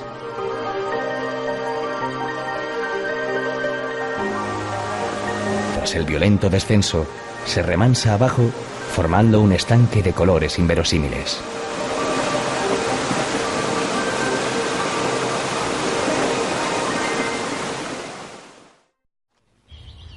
Cada domingo de Pentecostés se celebra en Atienza la caballada.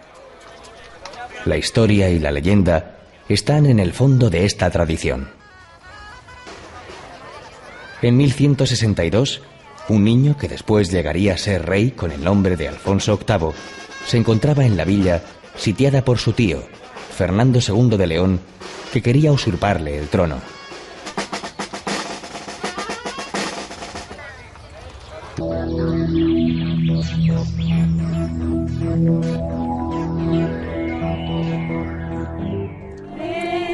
El tercer domingo de mayo se perpetúa en Poyo del Cid una vieja tradición, los penitentes, que consiste en la visita que la imagen de la Virgen de los Dolores hace al Cristo de la vecina localidad de Calamocha. Son protagonistas los hermanos de la Cofradía de la Sangre de Cristo, con túnicas negras, que se retiran del templo sin dar nunca la espalda al crucificado. El primer dato escrito de esta cofradía es de 1871.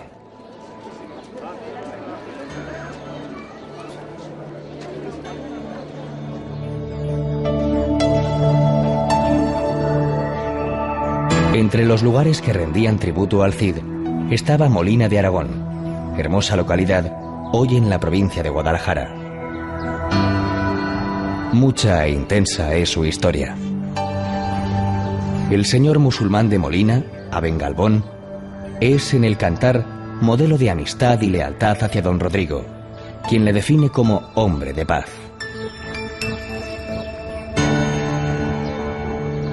La antaño cabecera del señorío de Molina conserva su castillo de altos torreones y compacta muralla, de origen árabe, sobrevolado por una sólida torre llamada de Aragón, coronando la colina.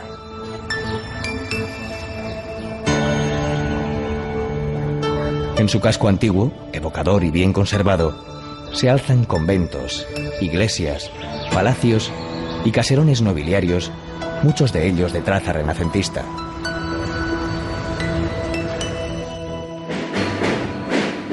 El 16 de julio desfila la singular procesión de la Hermandad de la Virgen del Carmen, de origen medieval. Los cofrades visten una especie de frac bicolor y se cubren con un morrión alto de piel negra.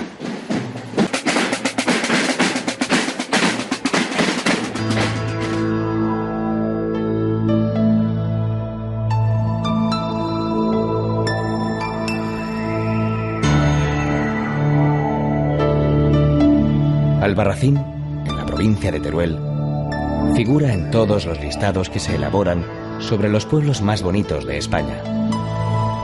Y razones no le faltan para ello.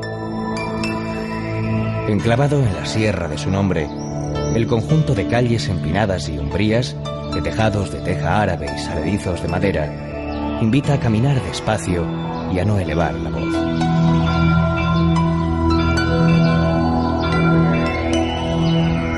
Impresiona el castillo, conocido como Torre del Andador. Y las bien con 6 de julio desfila la singular procesión de la Hermandad de la Virgen del Carmen, de origen medieval.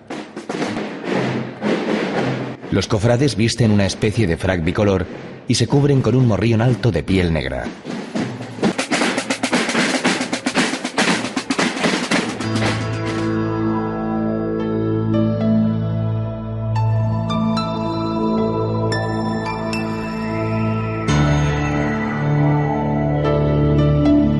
Albarracín, en la provincia de Teruel, figura en todos los listados que se elaboran sobre los pueblos más bonitos de España.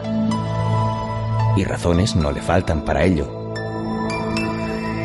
Enclavado en la sierra de su nombre, el conjunto de calles empinadas y umbrías, de tejados de teja árabe y saledizos de madera, invita a caminar despacio y a no elevar la voz.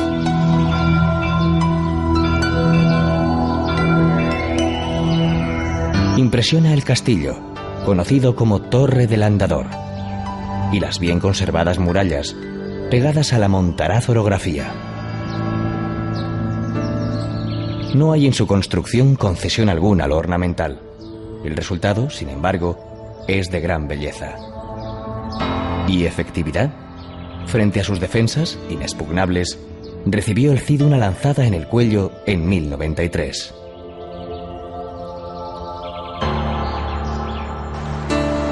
En la Plaza Mayor confluyen las calles principales. A partir de ahí, el recorrido nos lleva por la Casa Consistorial, el Palacio Episcopal y la humilde catedral.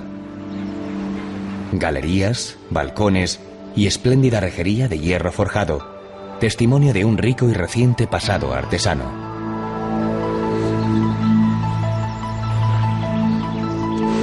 Abajo, la ribera del río Guadalaviar, que abraza la villa, permite un grato paseo fluvial.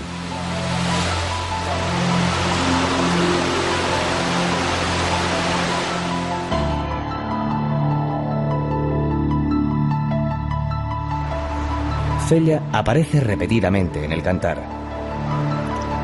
Aquí, ya conquistada, cita el campeador, en un pregón lanzado a los cuatro vientos, a cuantos quieran unirse a su ejército antes de iniciar el ataque a Valencia. Su fuente es el pozo artesiano más grande de Europa.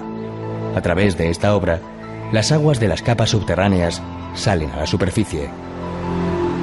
En ella se mira un apacible entorno urbano.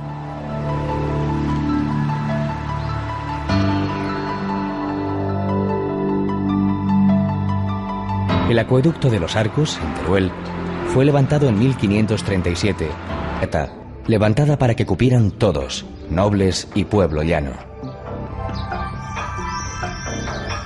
7 familias demolieron sus templos y otras 4 accedieron a mutilarlos.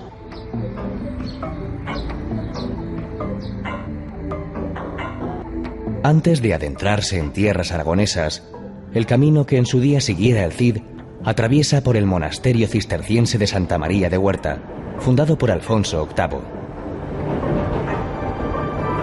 Junto a él pasan la autovía de Aragón y la vía férrea, en un corredor natural formado por el valle del río Jalón. El enorme rosetón que preside la portada da acceso a un conjunto monástico en el que destacan los 2 pisos de su claustro. El de abajo, ojival y cegado. El de arriba, plateresco y salpicado de medallones, por el que deambulan los actuales monjes cistercienses.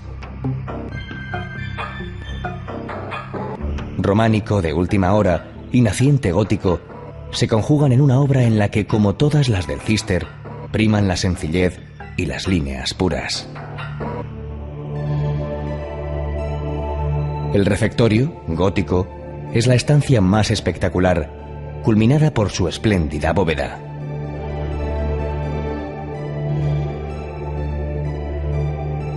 Desde el púlpito, labrado en piedra, desgranaba pasajes piadosos el lector, mientras los monjes, envueltos por la luz que penetraba por sus vidrieras, compartían la frugal comida. Entre Ariza y Cetina, establece su campamento el numeroso grupo de desterrados, convertido ya en ejército victorioso, cuya fama empieza a extenderse. Se adentraban en la taifa de Zaragoza, importantísimo núcleo de poder musulmán en los siglos XI y XII.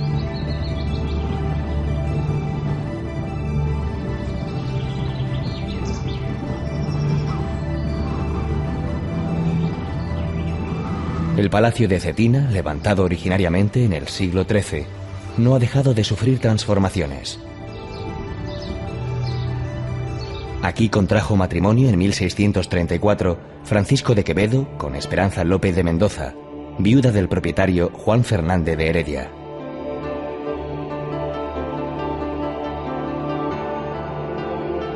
Para acceder a la capilla hay que agachar inevitablemente la cabeza. La leyenda cuenta que la escasa altura fue decisión de la dama, que de esa manera obligó a su futuro y orgulloso esposo a inclinarse ante ella.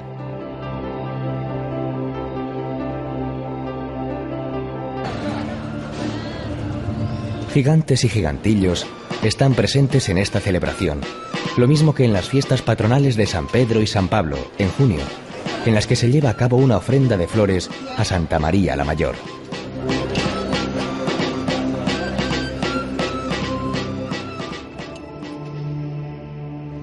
El abad benedictino de San Pedro de Cardeña acogió a Jimena y a sus dos hijas, Cristina y María. El templo actual es cisterciense, como la comunidad que vive en el monasterio.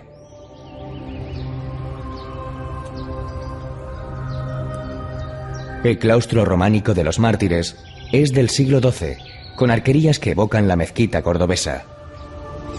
La torre también es románica. Aquí se tiene que despedir don Rodrigo de su familia. El fiero guerrero vuelve a llorar de tristeza. Se separan dolorosamente, como la uña de la carne, dice el cantar. Antes, el Cid le ha dicho a Jimena que la quiere como a su propia alma. Hasta aquí traería sus restos la esposa fiel en 1102, cuando tuvo que abandonar Valencia ante los ataques almorávides. El Cid había conquistado la ciudad 8 años antes. En Cardeña permanecen los sepulcros de la pareja.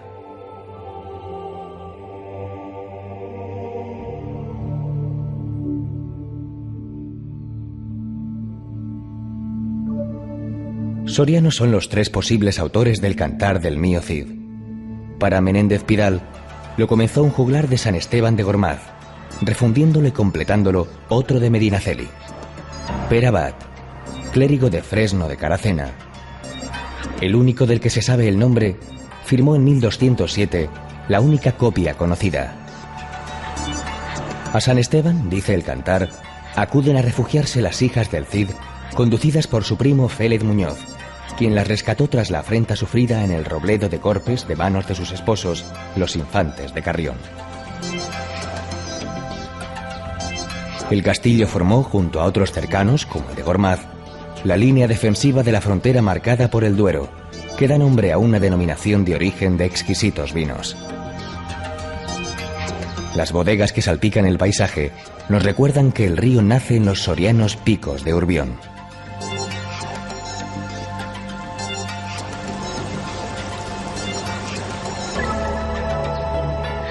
La iglesia de San Miguel, coetánea del destierro del Campeador, es la primera porticada de Castilla y combina en su delicada...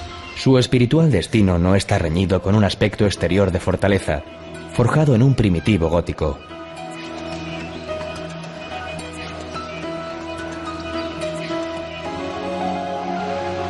La muralla urbana, en forma de arcos apuntados y robustos cubos, se conserva parcialmente.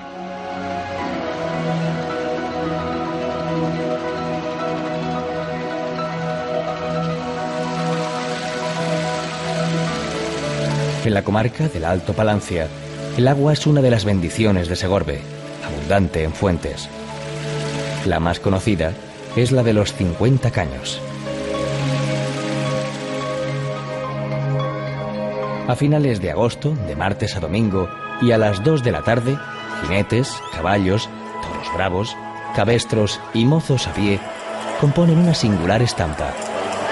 Son las entradas de los toros, cuyo origen se sitúa en el siglo XIV. Los toros no mueren en la plaza, donde los más atrevidos juegan con ellos, sino que son devueltos a los corrales junto al río.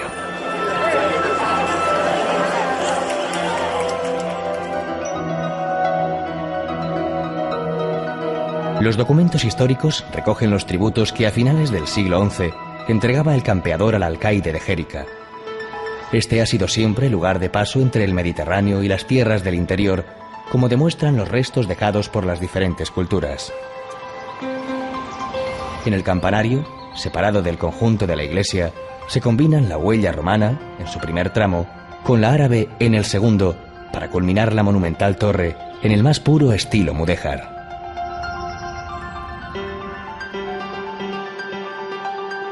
En tiempos de don Rodrigo y hasta 1869, Sagunto se llamaba Murviedro, y así lo refleja el cantar, que relata minuciosamente todas las idas y venidas que culminan con su conquista por el campeador. Al igual que sucedió con muchas otras plazas, tras la muerte del Cid, Sagunto volvió a manos árabes. Es excelente la panorámica desde la fortaleza levantada en un cerro, sobre el primitivo asentamiento ibérico. En su trazado intervinieron los romanos, los visigodos, los árabes y los cristianos, sufriendo profundas y continuas transformaciones.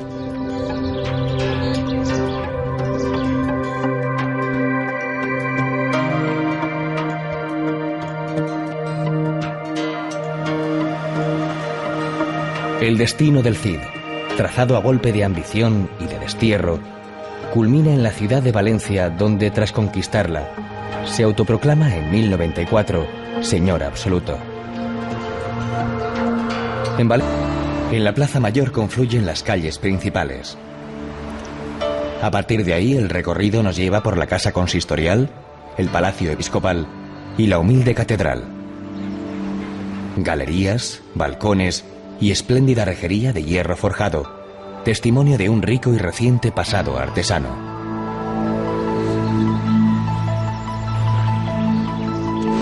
Abajo, la ribera del río Guadalaviar, que abraza la villa, permite un grato paseo fluvial.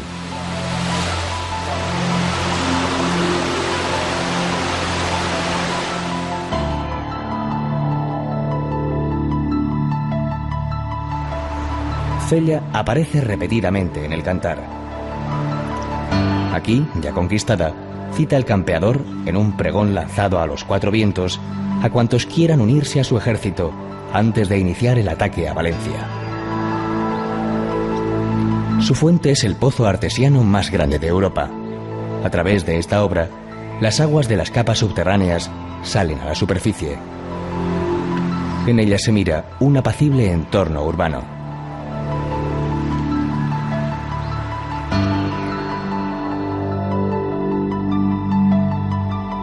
El acueducto de los Arcos, en Teruel, fue levantado en 1537 y constituye el nexo de unión entre el casco antiguo y la ciudad nueva. La catedral, llamada Santa María de la Media Villa, es la joya de Teruel, y Teruel es, a su vez, la joya del mudéjar en España, el arte de la tolerancia y el mestizaje.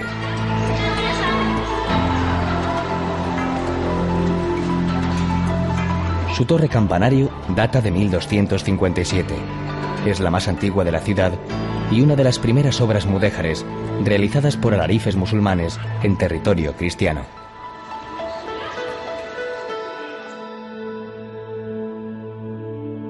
El retablo plateresco de Gabriel Joly está labrado en madera sin policromar.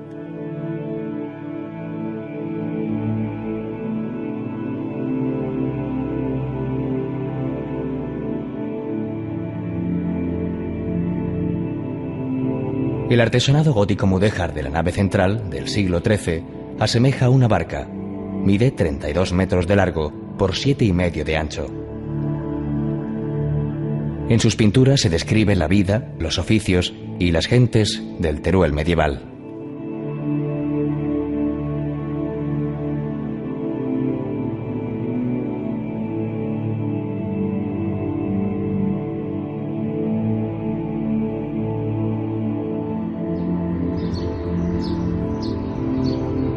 Gótico mudéjar esta. Viéndolo no es difícil evocar las bélicas hazañas de Ramón Cabrera, el tigre del maestrazgo, sangriento defensor en el siglo XIX de sus ideales carlistas.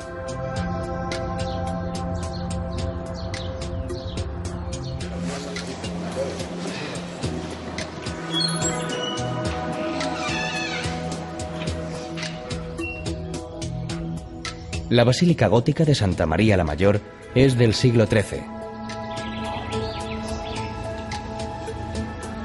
Sus portadas, de los apóstoles y de las vírgenes, constituyen un retablo en piedra delicadamente tallada.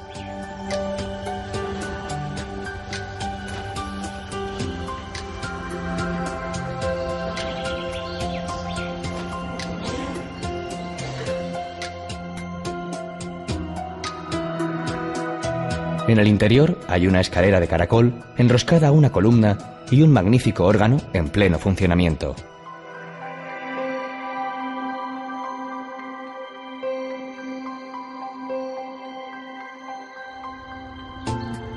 Por esta comarca, de Els Ports, y por la vecina del Maestrazgo, anduvieron el Cid y sus huestes cada vez más cerca del mar.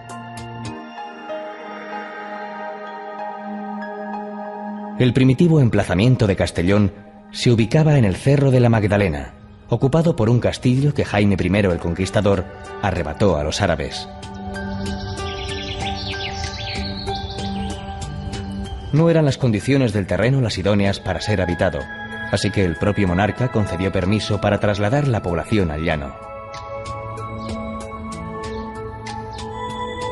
Eso ocurrió el tercer domingo de Cuaresma de 1252. El traslado en masa se evoca en la actualidad en esas mismas fechas cuaresmales, con las fiestas de la Magdalena y la romería de Les Canyes hasta la ermita de la Santa. En el desfile de las gaiatas toman parte carrozas iluminadas y numerosos personajes históricos, mientras que la cabalgata del pregó cuenta además con carretas y grupos folclóricos. La concatedral de Santa María fue prácticamente destruida en la Guerra Civil y reconstruida en la posguerra. Su puerta principal y dos laterales son de origen gótico.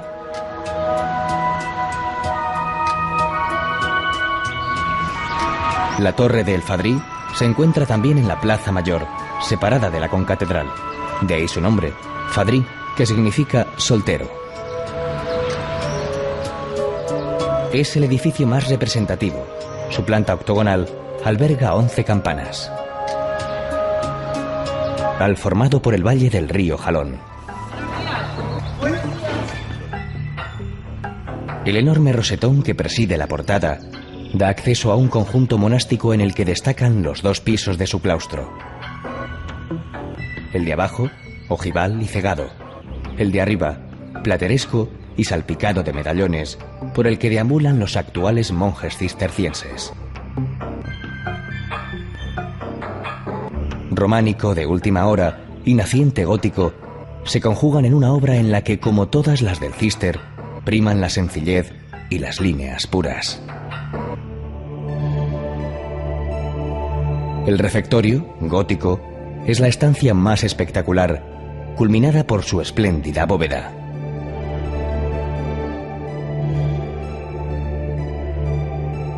Desde el púlpito, labrado en piedra, desgranaba pasajes piadosos el lector, mientras los monjes, envueltos por la luz que penetraba por sus vidrieras, compartían la frugal comida.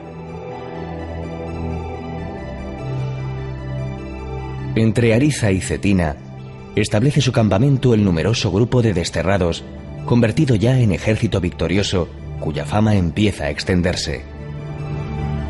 Se adentraban en la Taifa de Zaragoza, importantísimo núcleo de poder musulmán en los siglos XI y XII.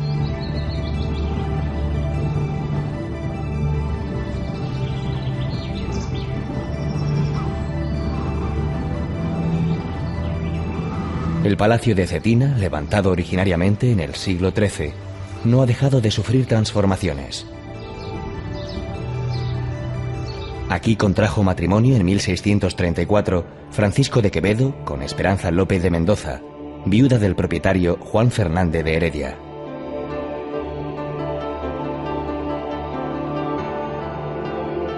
Para acceder a la capilla hay que agachar inevitablemente la cabeza. La leyenda cuenta que la escasa altura fue decisión de la dama, que de esa manera obligó a su futuro y orgulloso esposo a inclinarse ante ella.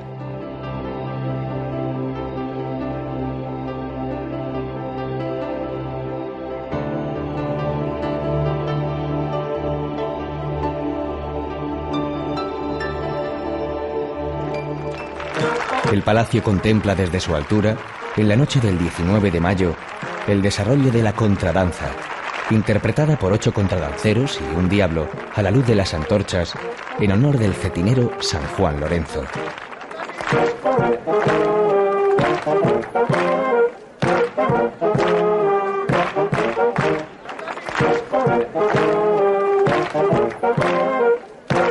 y el blasón del guerrero recuerdan la ubicación del que se supone fuera solar del Cid en la ciudad.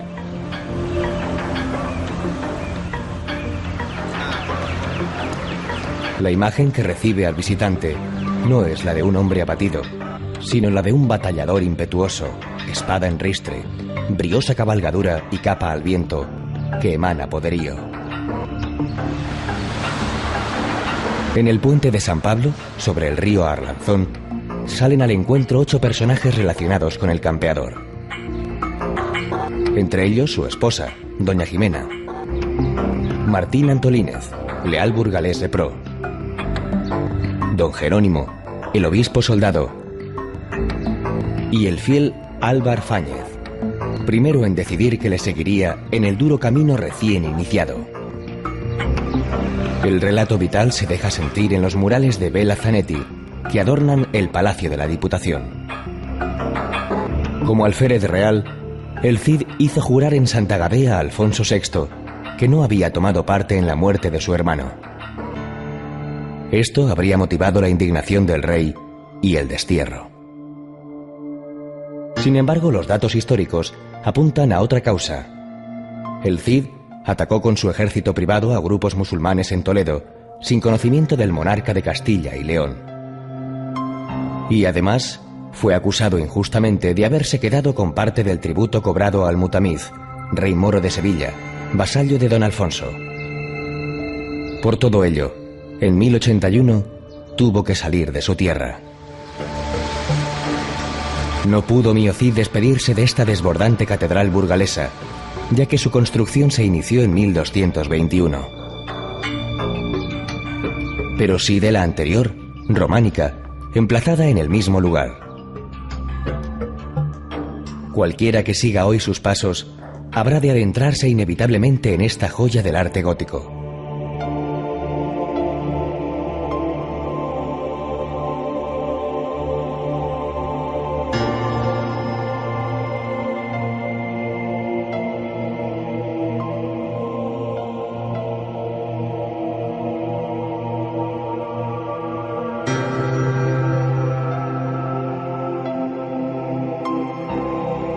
En 1921, hallaron aquí definitivo acomodo los restos del campeador y su esposa.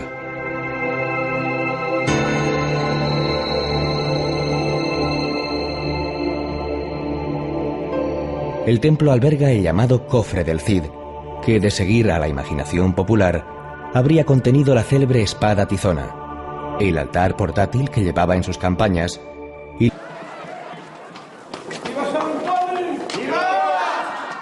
después tiene lugar la bendición de animales domésticos. La procesión de los machos llega hasta la plaza, donde se reparten coquetes y rolletes, hechas expresamente para la fiesta.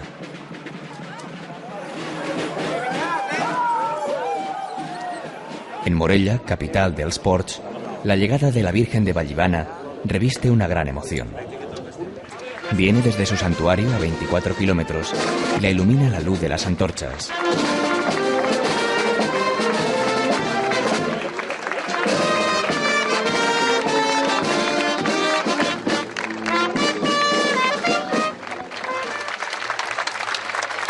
Su traslado a mediados del siglo XVII está en el origen de la fiesta. Cuando alcanzó la amurallada ciudad, remitió una mortal epidemia de peste.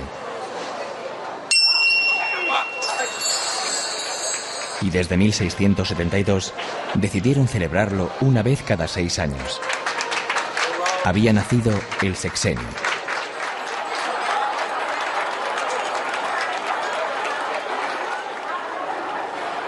En la procesión general del domingo y en la calle La Font, el arcángel San Miguel, desde el interior de una naranja, taronja en valenciano, recita unos versos de bienvenida. Por ella se ha engalanado con trabajo primordial, así vestida su reina en el desfile triunfal. A lo largo de 8 días, los diferentes gremios y estamentos, clero, ayuntamiento, labradores, comercio, juventud y morellanos ausentes, entre otros, organizan los retaules, desfiles de características similares, aunque cada uno con sus peculiaridades.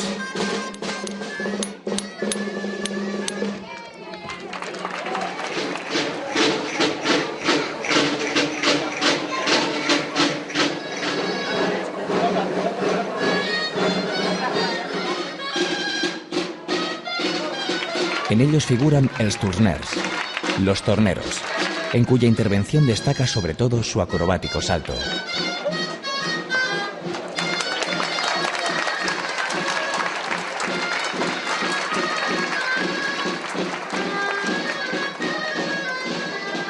El carro triunfal, lleno de angelitos, cuyo paso por las estrechas y empinadas calles requiere un gran esfuerzo. El baile de els llauradors, o labradores, los espectaculares gigantes, los bailes de artes y oficios, tejedores y gitanitas, y los personajes bíblicos.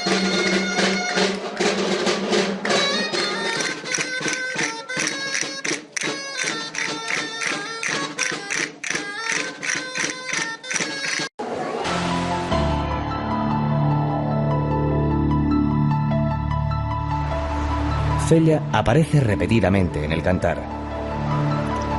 Aquí, ya conquistada, cita el campeador, en un pregón lanzado a los cuatro vientos, a cuantos quieran unirse a su ejército antes de iniciar el ataque a Valencia. Su fuente es el pozo artesiano más grande de Europa. A través de esta obra, las aguas de las capas subterráneas salen a la superficie. En ella se mira un apacible entorno urbano.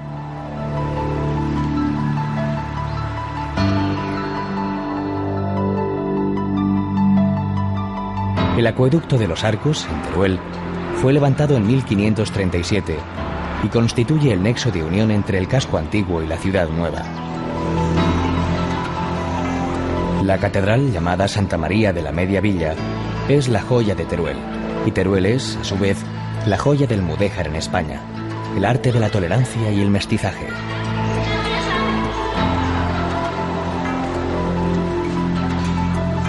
Su torre campanario data de 1257. Es la más antigua de la ciudad y una de las primeras obras mudéjares realizadas por alarifes musulmanes en territorio cristiano.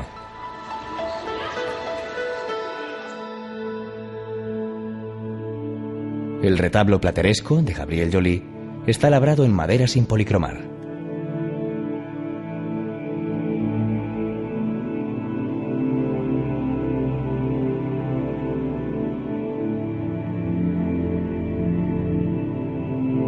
El artesonado gótico mudéjar de la nave central, del siglo XIII, asemeja una barca. Mide 32 metros de largo por 7,5 de ancho.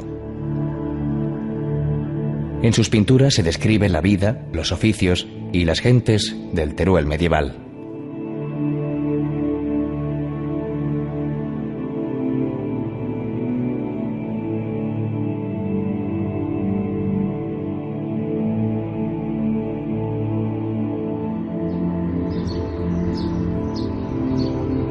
Gótico mudéjar es también la iglesia de San Pedro, del XVI, con una magnífica torre de ladrillo y un interior increíblemente decorado.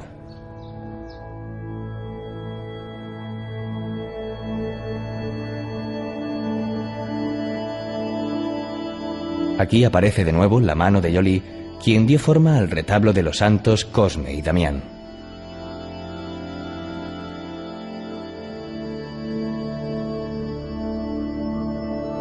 En una capilla adosada al templo está el mausoleo de los célebres amantes de Teruel, obra del escultor Juan de Ábalos, como torre del andador, y las bien conservadas murallas, pegadas a la montaraz orografía. No hay en su construcción concesión alguna a lo ornamental. El resultado, sin embargo, es de gran belleza. ¿Y efectividad? Frente a sus defensas, inexpugnables, recibió el Cid una lanzada en el cuello en 1093.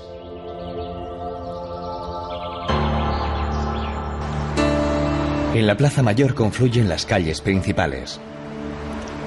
A partir de ahí el recorrido nos lleva por la Casa Consistorial, el Palacio Episcopal y la humilde catedral. Galerías, balcones y espléndida rejería de hierro forjado, testimonio de un rico y reciente pasado artesano.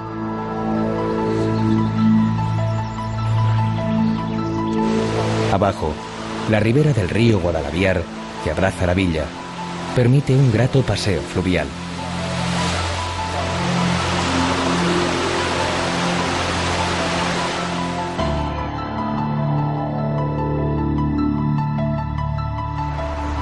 Cella aparece repetidamente en el Cantar.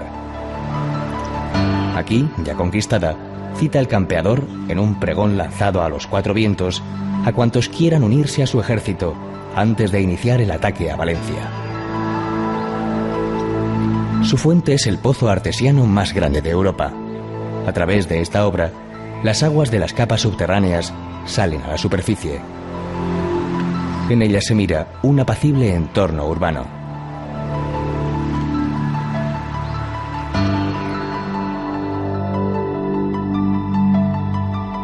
El acueducto de los Arcos, en Teruel, fue levantado en 1537 y constituye el nexo de unión entre el casco antiguo y la ciudad nueva. La catedral, llamada Santa María de la Media Villa, es la joya de Teruel, y Teruel es, a su vez, la joya del mudéjar en España, el arte de la tolerancia y el mestizaje.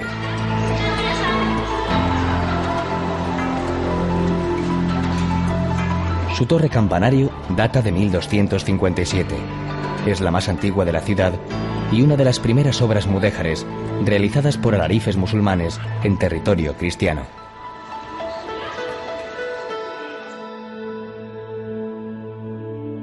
El retablo plateresco de Gabriel Joly está labrado en madera sin policromar.